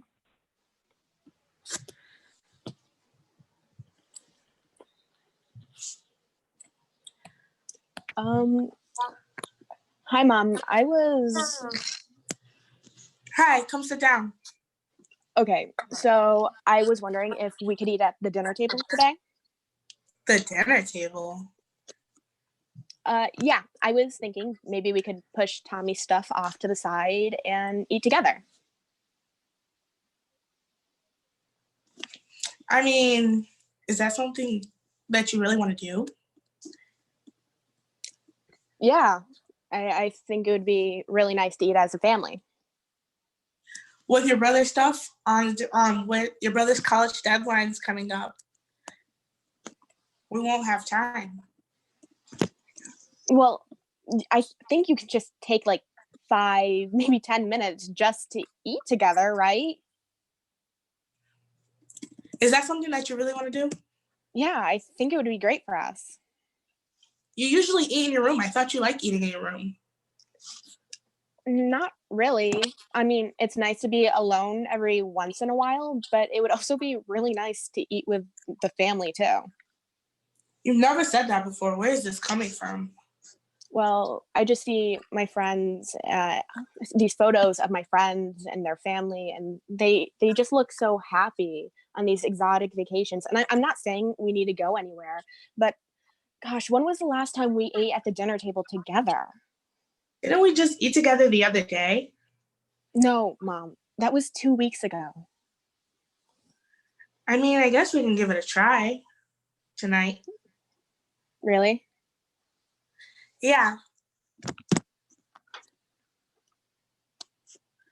Susie? Yeah? Let's get some fast food. Lights change. We are back in our cool tone. 4 bodies stand in a diagonal line from downstage left to upstage right.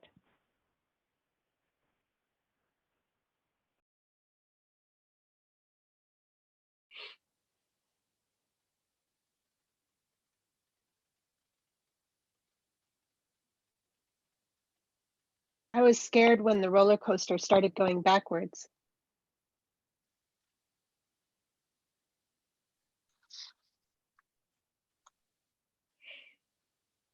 I was scared when they threatened to not give me my high school diploma. I was scared when my chair made a fart sound. I was scared when they took me away.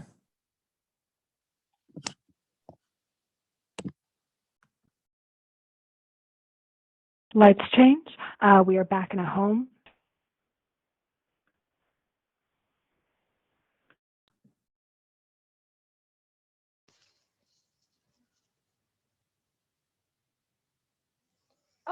Hey, you're here. Oh, hi, Mark. Yep, just dropping them off for the weekend. Wasn't a great car ride. Be back Monday morning. Cameron, why was it a bad ride? Did you do something wrong? Probably. You know, you need to behave and be responsible. Because of that, you're not going to have your phone for a while. I don't have a phone. Oh, I forgot about that. So tell me, how is it living away? It's bad. Cameron, I'm sorry. I am truly, truly sorry. I'm getting better. The Department of Children and Families is helping me to stay drug-free. I'm going to be a better parent, and we are all going to be together again. When? Soon. Listen, you need a place where they'll take care of you. And your younger sister, she doesn't. Hi, by the way.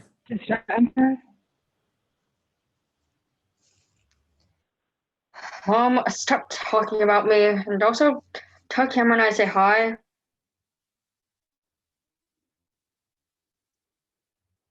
Thing. Her and that phone, sometimes I feel like she's not even here. Like she hasn't talked to me in weeks. She just texts me, say hi to Cameron. Really? A text? Again? Last time was a freaking emoji. At least this time she sent letters. Well, do you have something to say? Oh wait, I mean text. I just wanted you to tell Cameron I say hello. Ding. Oh no. That's it. No phone for the whole weekend. I pay for that and I'm taking it away. Now I'm gonna get cake that I made and you two are gonna talk. Like now. Like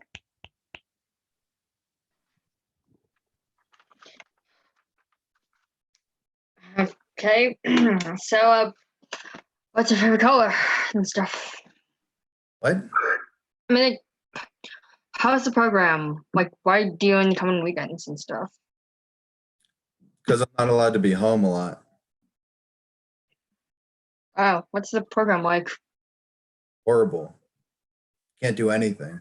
Alone. And what do you do there? You just sit there. It sucks. Key? It's the house that the DCF placed me in. That's what they call it. Key. There's cameras everywhere. As soon as I walk into the bathroom, there's a staff behind me. I have nothing to do. I can't sleep because there's cameras pointing at me. Lights are always on because they can't see us in the dark. You can't sleep because you always see that red camera light.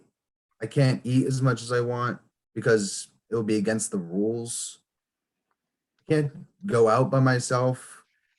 I can't have any electronics. All I can do is sit and play Xbox. It sucks.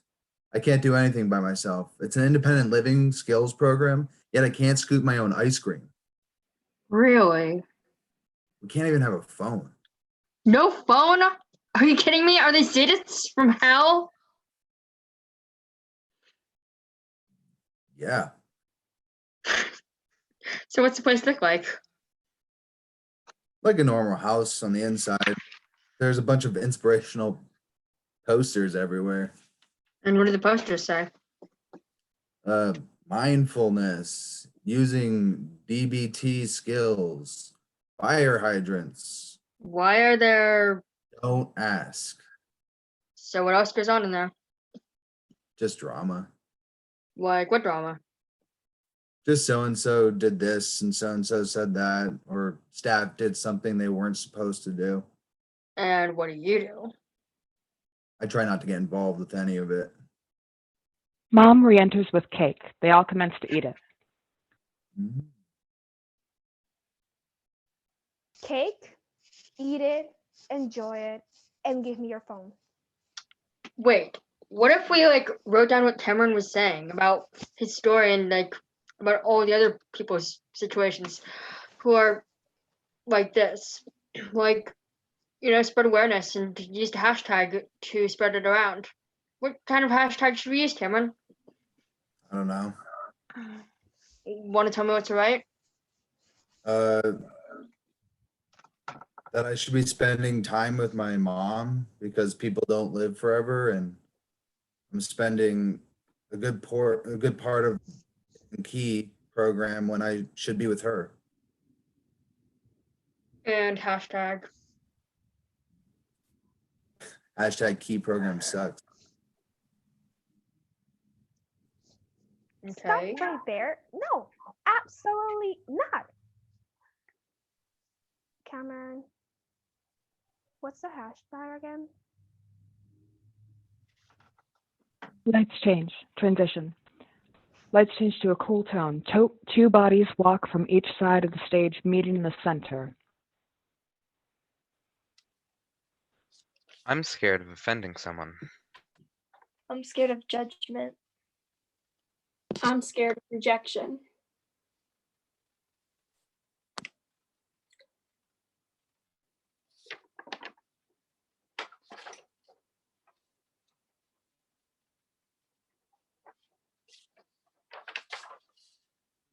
Scene change, lights up on the girl band in a manager's office.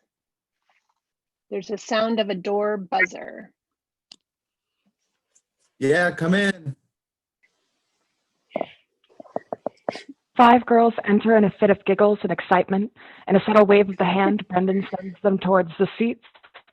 They set themselves on the furniture, beaming, talking amongst themselves in excitement. What's up? You're all here. So we have the contracts written up. It's almost ready to go. There's just a few things that we have to go over. Logistics. We just need to cover a few things so we're all on the same legal page. Just body stuff. Just make sure we're all cool about it. Body? Yeah, so we can sell some records. So we're all on the same page. You see? Here's my mirror. Oh, whoa. It's so cool. Yeah. And it's 3-sided. You get all angles. Anyway, so I'm just going to ask you individually to come up, stand in front of the mirror, and we'll kind of get an idea of what we can change about you. Change about us? Anyway, names, not my thing. So I'm going to give you numbers. Excuse me? I'm going to start with 1 over here. You're 1. Then I'll make you 2, 3, 4, 5.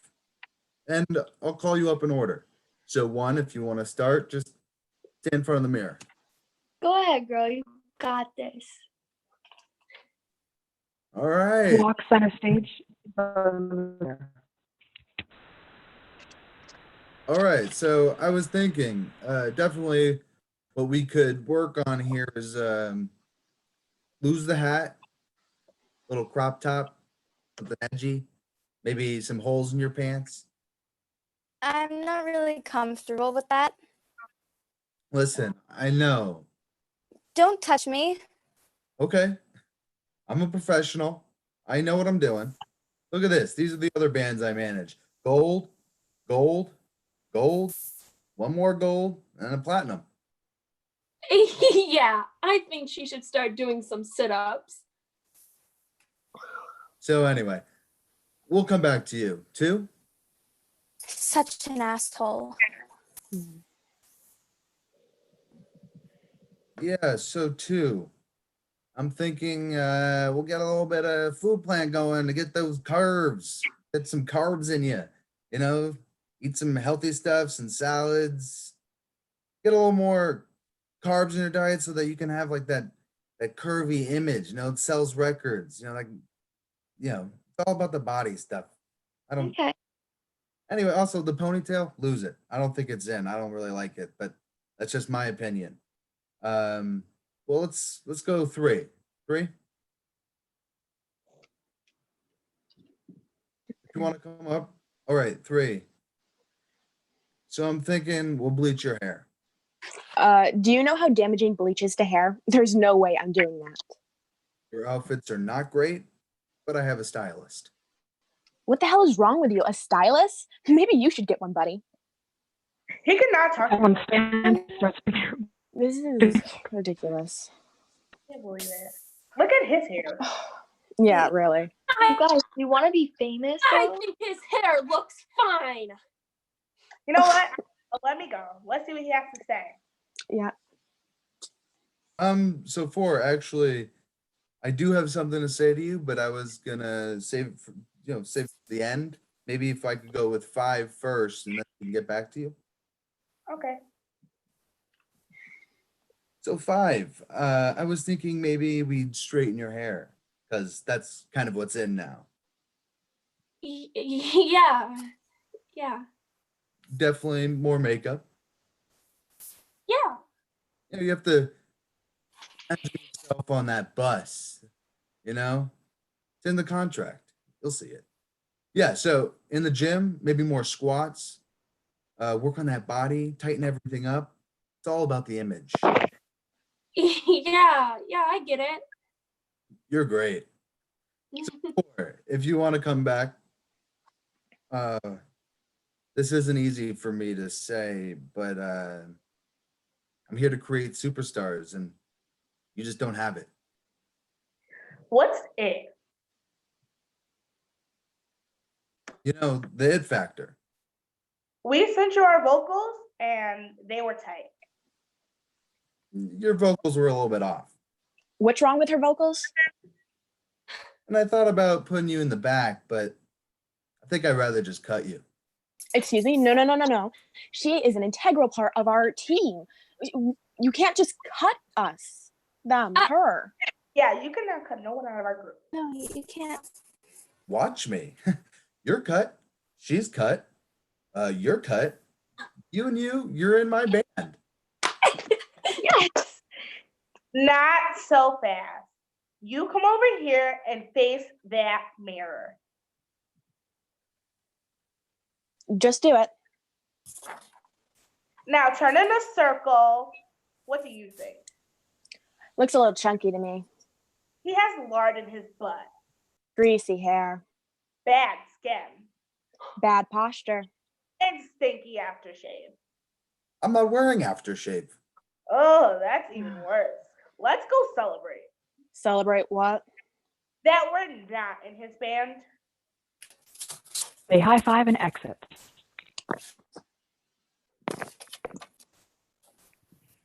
Lights change. Transition to 2 bodies standing on stage in a bluish hue. One upstage left, the other upstage right.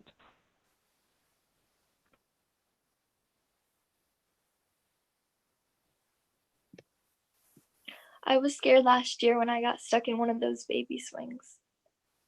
I was scared when he wouldn't take no for an answer. Let's change. A warm tone. Mom enters, embraces her daughter. It's daytime. They're stood outside a police station. You were wonderful in there. Not everybody would have had the courage to walk into a police station and report something like this. I am so proud of you. Thanks, Mom. Let's go home. Can I make a call first? Sure, I'll bring the car around. Brooke dials. Nia is lit downstage left in a cool tone spotlight. Brooke is in a warm tone spotlight. The police station fades away. Why is this bitch calling me again? Hello? Hello? Girl, where have you been? It's been like a month. Yeah, about that. You what? But I have some sad news that's gonna break your little heart. Okay. Well, I have something I kind of need to talk to you about. What is it? Well, I don't quite know how to put this, but I was sexually assaulted. I didn't know you were a pathological liar. I mean, you sexually assaulted? I mean, honey, I think you should lose a couple pounds before you start throwing accusations like that. It's not funny. You wouldn't have liked it if it had happened to you. If it had happened to me, first off, let's be realistic. If it happened to me, it would be consensual. Second of all, you, out of all people, oh really? I'm done talking to you. Okay. But before we go, can you at least tell me who touched you? How can I start? Maybe it's better that I don't. Maybe it's better if you do. You really want to hear this? Yes. Now spit it out. You're positive? Yes. It was Michael. Michael who? Michael. Michael who? Michael, your brother. Oh my God. Michael, my brother. Okay, first of all, Michael is such a good guy. And why would he even want to touch you? Second of all, what? Like I said, you should lose a couple pounds. Michael would never do something like that. Honey, you're not his type. You ruined his fucking future. I mean, how is he gonna get a job? How is he gonna go to college? Did you even think about his future before you did this? Was he thinking about my future? No. All he was thinking about was himself. And you know what? I think it runs in the family. Book hangs up. Mom enters. Honey, are you all right? Not really, but I will be. Let's change. We're back in our transition space. I'm afraid of gun violence. War. Police brutality. I'm afraid of myself sometimes. Let's change. Brendan and Jack sit on the floor center stage. Hannah and Jared, as video game avatars, are on opposite sides of the stage. Downstage left, downstage right, with their backs turned to the audience. I'm gonna beat you so badly this time. See, you always say that. You always lose. You see, I don't like to call it losing. Then what do you call it? Not winning. Yeah, okay, man. Listen, I'm just glad we get to get away from everything. There's so much going on. I'd rather just be here and get my mind off of things. Yeah, me too. Let's do this.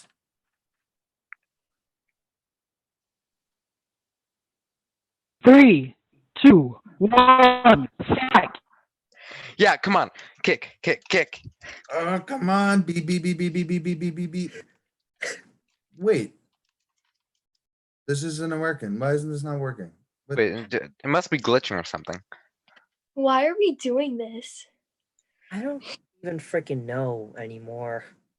We've been doing this for 10 days straight. I'm starting to get a cramp. I know, right? My freaking legs. And even if we die, we just come back to live this over and over again. Day after day. Pause. Are you hearing this? Yeah, I think.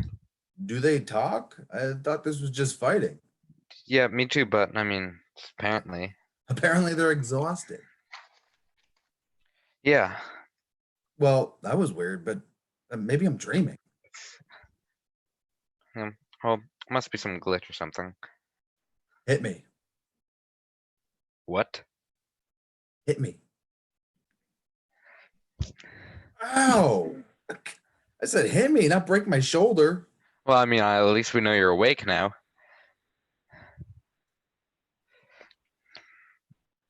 Well, must have been some weird glitch or something. Yeah, let's just keep playing. Game resumes.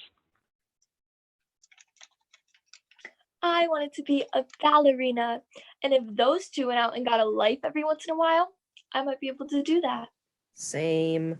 I mean, I don't know what I want to do yet, but maybe with some time I could go and figure that out. Yeah, maybe it'd be good for you two to get up and, do something for once. Yeah, like, guys, don't get me wrong, video games are good and all, but you've been at this for a really long time. Wait a second. Yeah, okay, pause. Let's wait a hot second here. I'm feeling a lot. I'm really feeling a lot. They sound like my parents. I know. God, I came here for a video game, and now I'm just getting a philosophy lesson. Oh, gross. Philosophy. I just want to get away. Like, are we doing this too much? I'm just rethinking everything now. I don't know. Dang. I just want to fight. I mean, I already killed you like twice. Like, this is boring. I just want to keep going. Yep. Okay. Maybe it'll stop. Game resumes. Come on, guys. 10 days? Really? Yeah, we're like, really? It's come on. We're just gonna head out. Yeah. See ya. Hannah and Jared walk off stage together. Wait. They can't do that. They just did. Where'd they go? I don't know. Well, I guess, do you want to grab a cup of coffee? Yeah, I don't really like coffee. Want to go for a bike ride? Yeah, that might be nice. Okay, let's go. The two walk off stage. Lights change.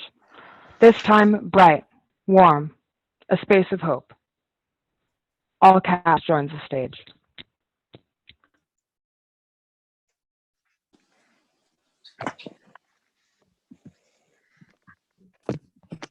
Maybe in the future we'll colonize Mars.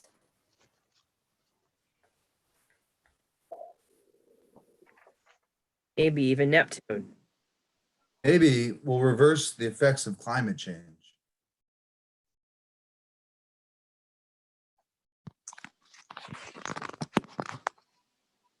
Maybe we'll have trees that grow money. Maybe chairs won't fart. Maybe people will have more compassion. Maybe we'll learn to love each other. Maybe I won't be afraid. Maybe. I agree. Blackout. End play. Woohoo! Stay on stage, folks. Stay on stage. Come back on. Yay. Oh my god. And stay in general. Don't exit. Yep, stay on. And yes, so that completes our readings. And what's going to happen next is that we're inviting everyone to come back and join us who's been in all the plays. So come on and join us. We've been fielding some questions in our group chat. And I'm just going to get started right away with those because it's 8:30. And we all have to get up for school in the morning. No, we don't. Hang out with us. Stay. You can sleep in. Okay. So folks, Jane will be asking the questions, and then if you want to answer it, there's a button that you can press to just do a little, put your hand up if you want to answer the question. All right, and people are coming in. So the first question that we have is for the lockdown play, which was the first play in our reading series. And it comes from Tim, and he says, it was really interesting to see the lockdown as the backdrop for all of these conversations. What made you want to tackle these tough topics while also showing the lockdown? Does anyone back in here from my group and want to kind of field that? I'm looking, and Allison, if you can look for someone from my group, hopefully they're here. I can tell you that the lockdown idea was, it definitely came from one of our participants. I can't remember who at this moment. And we all went, oh, that's how we're gonna do it. Because we had all these different stories and we thought, well, how can we get a context to share them in? And Leila was really good at asking, Leila, the playwright, at asking us the right questions. And I see Lola, do you wanna talk to us about how we figured out the lockdown structure for our play? Yeah, so there was a lot of different ideas, and then one of the people just said that we should do, Angel actually, she came up with the idea of a lockdown, and we were all like, yeah, that's a really good idea. We should do that one. I don't have anything else. Thank you. All right, I have another question. Are there any positives that have come out of this format, disappointing as it is? And that is from Jane, not me, it's another Jane. Does anyone want to if you want to be the one to that? answer, just indicate. Let's open it out. Micaiah, go ahead. Unmute. All right. So the positive of it is that, say we're still in quarantine, so we're not like touching each other, none of that. So kind of keeps ourselves healthy. But the bad part about it is that like I don't get to see nobody, me. Like interaction, like seeing people face to face and having like good positive vibes that way. Because if we don't, it's just not the same. Because like now, like you got the computers and the iPhones and all that stuff, and it kind of like messes up like the flow of everything. So like it's better. It's always better in person instead of online. I see Colby. Colby's got a hand raised. Don't forget to unmute Colby. The negative part about this for me is that I grew up very social. My mother always made sure I was out being social. I never got excluded to just it being myself. Before it was an option for me because, I had no choice, but I'm so used to, wanting to go downtown with my friends or go to my girlfriend's house or something like that. And it's really hard for me because most of us probably were born to, play outside, and we all grew up outside and climbing trees and stuff and socializing with other people. I think the quarantine is really helping us realize how much freedom we actually had before we got locked down. I think a lot of us are realizing the little things in life that we're missing out on because of this quarantine. And I think after it's all over, most of us are going to be like, usually some of us are the ones that stay inside. I bet you the minute quarantine's over, we're like, okay, we're leaving. Let's go. I'm sick of being alone. I'm sick of just being myself. Because there's only so much you time you can take. I think a lot of people can agree with me on that one. Thank you so much, Colby. I have another question, and this one comes from Crystal. And this is for Tim's play, which is Recognize, Rebuild, Revitalize. Crystal asks, in the bullying scene in Tim's play, I love the 3 different points of views. How did you come up with this idea for that scene? I see Ryan. So that was my idea. In that scene, the perspectives, originally it was just a monologue that I had written, but I noticed that there were 3 main things that I was talking about, and I wanted to be able to have more people be a part of it rather than one giant monologue scene. So I decided, I was like, hey, emailing my artistic mentor, and I was like, hey, what if we did it with 3 different people, one being each perspective, as one is always getting bullied for this, one's always getting bullied for this, and one's always getting bullied for this. That way we could see the differences and how it was impacting me in a different way. Thank you so much for that answer. I'm going to move ahead because there's lots of questions, and we probably won't get to all of them, but I'd like everyone to get a chance to speak and try to get to as many questions as possible. So we have a general question, which is to each group, why did you write the plays that you did? And I think inherent in that question is, what did you want the audience to take away? So does anyone want to field this one? Scanning for hands. Let's hear from someone we haven't heard from yet. Miguel?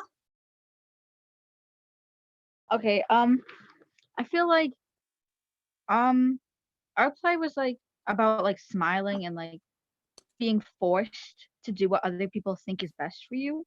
So I feel like people can like learn that you don't have to do what other people are telling you to do. Or like, you don't have to be happy for other people to be happy. Kind of like that, you know, like be happy for yourself. Thank you so much. Does anyone else want to answer that question? We've got 2 hands raised, Genswain and then Nia.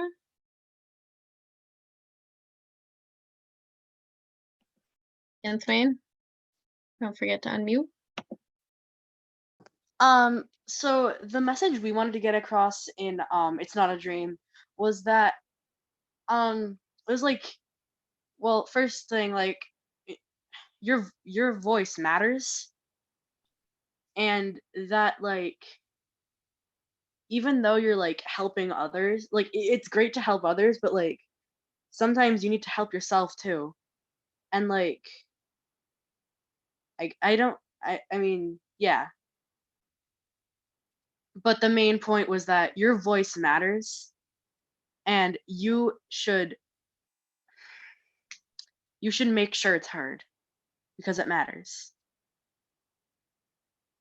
Thanks. Nia's got her hand raised. I'm not like speaking for just my group. I'm talking in general. I feel like everybody who did this play wants the audience to realize that some of these scenes are based on personal experience, and some of these scenes should really be taken seriously. And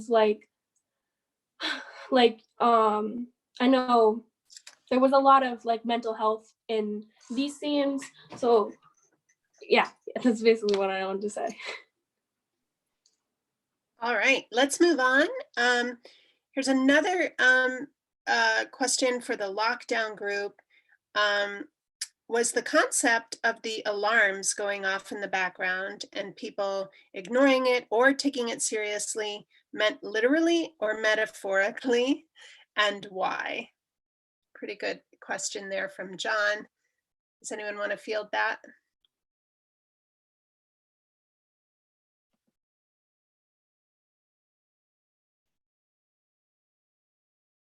Not seeing any hands. Anyone from lockdown group? Oh.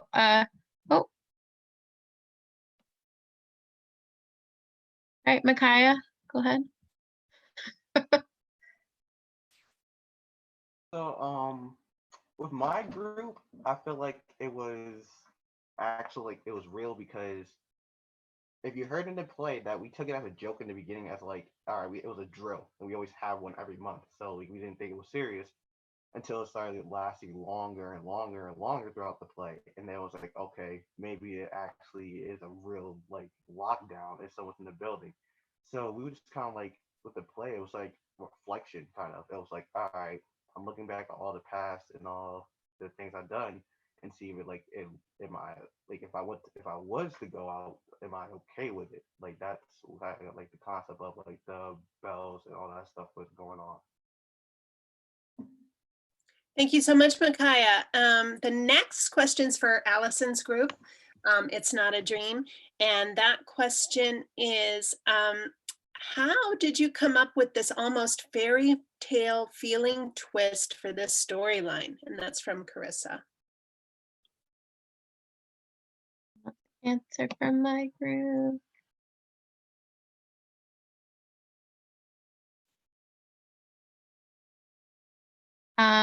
All right, I can answer that one if nobody else wants to. Anybody else raising their hand? Okay.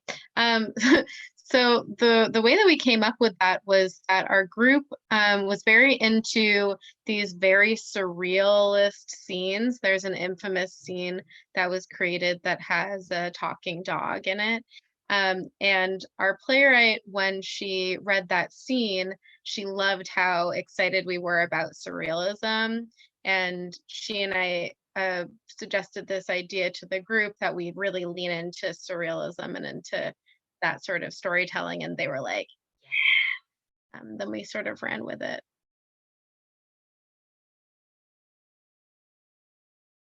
All right, thank you, Allison. I do have another question, and I believe that this is for Tim's group.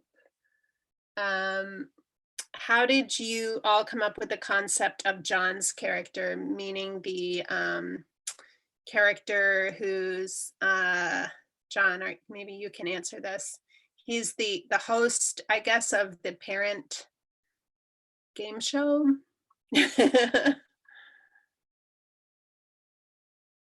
Is John with us?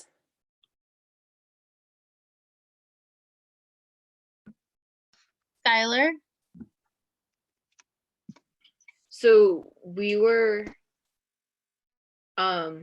had the original scene with me and Seth and Abby coming out to us. And I think we were playing around with different ways it could go along, and we were trying to make another like full cast scene. And so I think we just all kind of grouped together and made like different ways the scene could have gone, and made different like parents in different scenarios. And then I think John was the one who came up with the like, oh, I could be like a salesman or whatever, and we could like we could all I could be selling parents or whatever.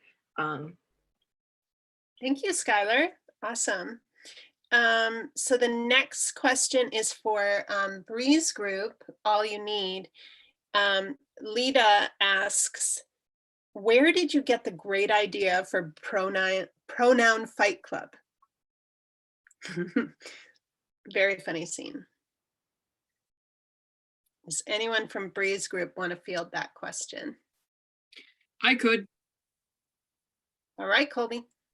When we came up with Pronoun Fight Club, originally we were going to try to like wear signs, but Vanessa actually came up with the idea of all of us in unison going they, theirs, and doing like a fight club kind of thing. And we were all just joking around about it at first, about Pronoun Fight Club. Ethan and Vanessa were actually laughing about it to each other for like a few days.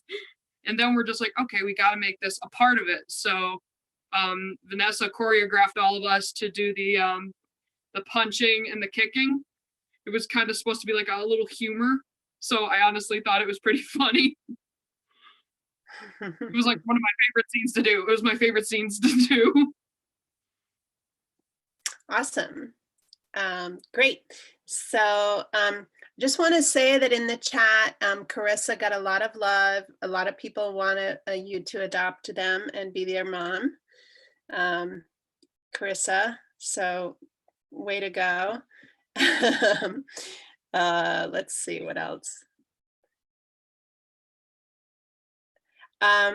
So Tim asks, when did you know there was going to be a musical element in there? And I guess that could actually go for Bree's scene as well as Allison's. And see people again. All right, who wants to? Tessa has her hand raised. Go ahead, Tessa. Okay, cool. So when we were first like doing our whole PMP thing, we all really liked music, like singing, and we were talking about implementing music into it in some way. So I thought during the PMP workshop, I was sitting on the ground and I was like, we should do a song scene, like a duet, and I'd write the song. And originally it was going to be between Alice and another character, but then the two Alice's thing came in. But yeah, I tried to integrate it because we all liked music a lot and it was a big part of our lives. Okay, is Ethan here? So Ethan is not here that I can tell, but Ethan, we had a little struggle, but he recorded his rendition of Behind Blue Eyes. And it should be in the chat. And if it's not, we'll make sure that it gets. It is in the chat a few times, and I will put it in again. Oh, great. It's already been in the chat a few times. Terrific. Great. I think I think that might do it. And it's thank you all so much. This has been so amazing. I have Ginthwain is raising hand. Yes, you want to mention, comment, question? I just had an answer for the last question. Go for it. So I sang a Steven Universe song in the car scene, Change Your Mind. And so like the day that that scene was really being fleshed out, I was thinking, I don't remember exactly how it went, but it's like we wanted to implement music in it somehow. And I thought about it, and like this song fit perfectly into the scene as a conclusion. I'm like, I got it. And that's basically how it happened for that scene. And I also wanted to say that this song Tessa wrote for our play is beautiful and is going to be stuck in my head to the end of time. I agree. Thank you so much, Ginthwain. Someone asked a question about how did you tackle all these scenes about difficult family situations? And I think that's a question for the whole group, since it seemed like every play addressed that in some way. Let's hear from someone we haven't heard from yet. Yeah. See some hands. Yeah. Someone we have not heard from yet. Love the enthusiasm though. Kayla, is that a hand raise? I'm not raising my hand. I was trying to fix it. Okay. Anyone else want to speak to difficult family stuff? I look so weird. Okay.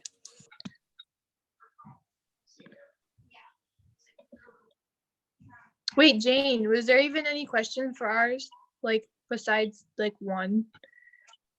We had a couple of questions about the lockdown and why we chose that. So I think there was a lot of love for that. Yep.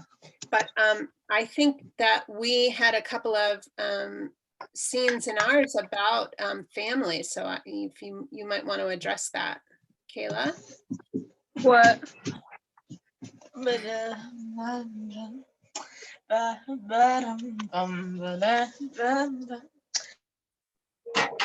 Okay, so I'm gonna call it. I have had such a great time working with all of you, and don't forget that we will all be checking in again next week, and we'll be reaching out you probably at the regular time so we can discuss and celebrate all the great work we did tonight.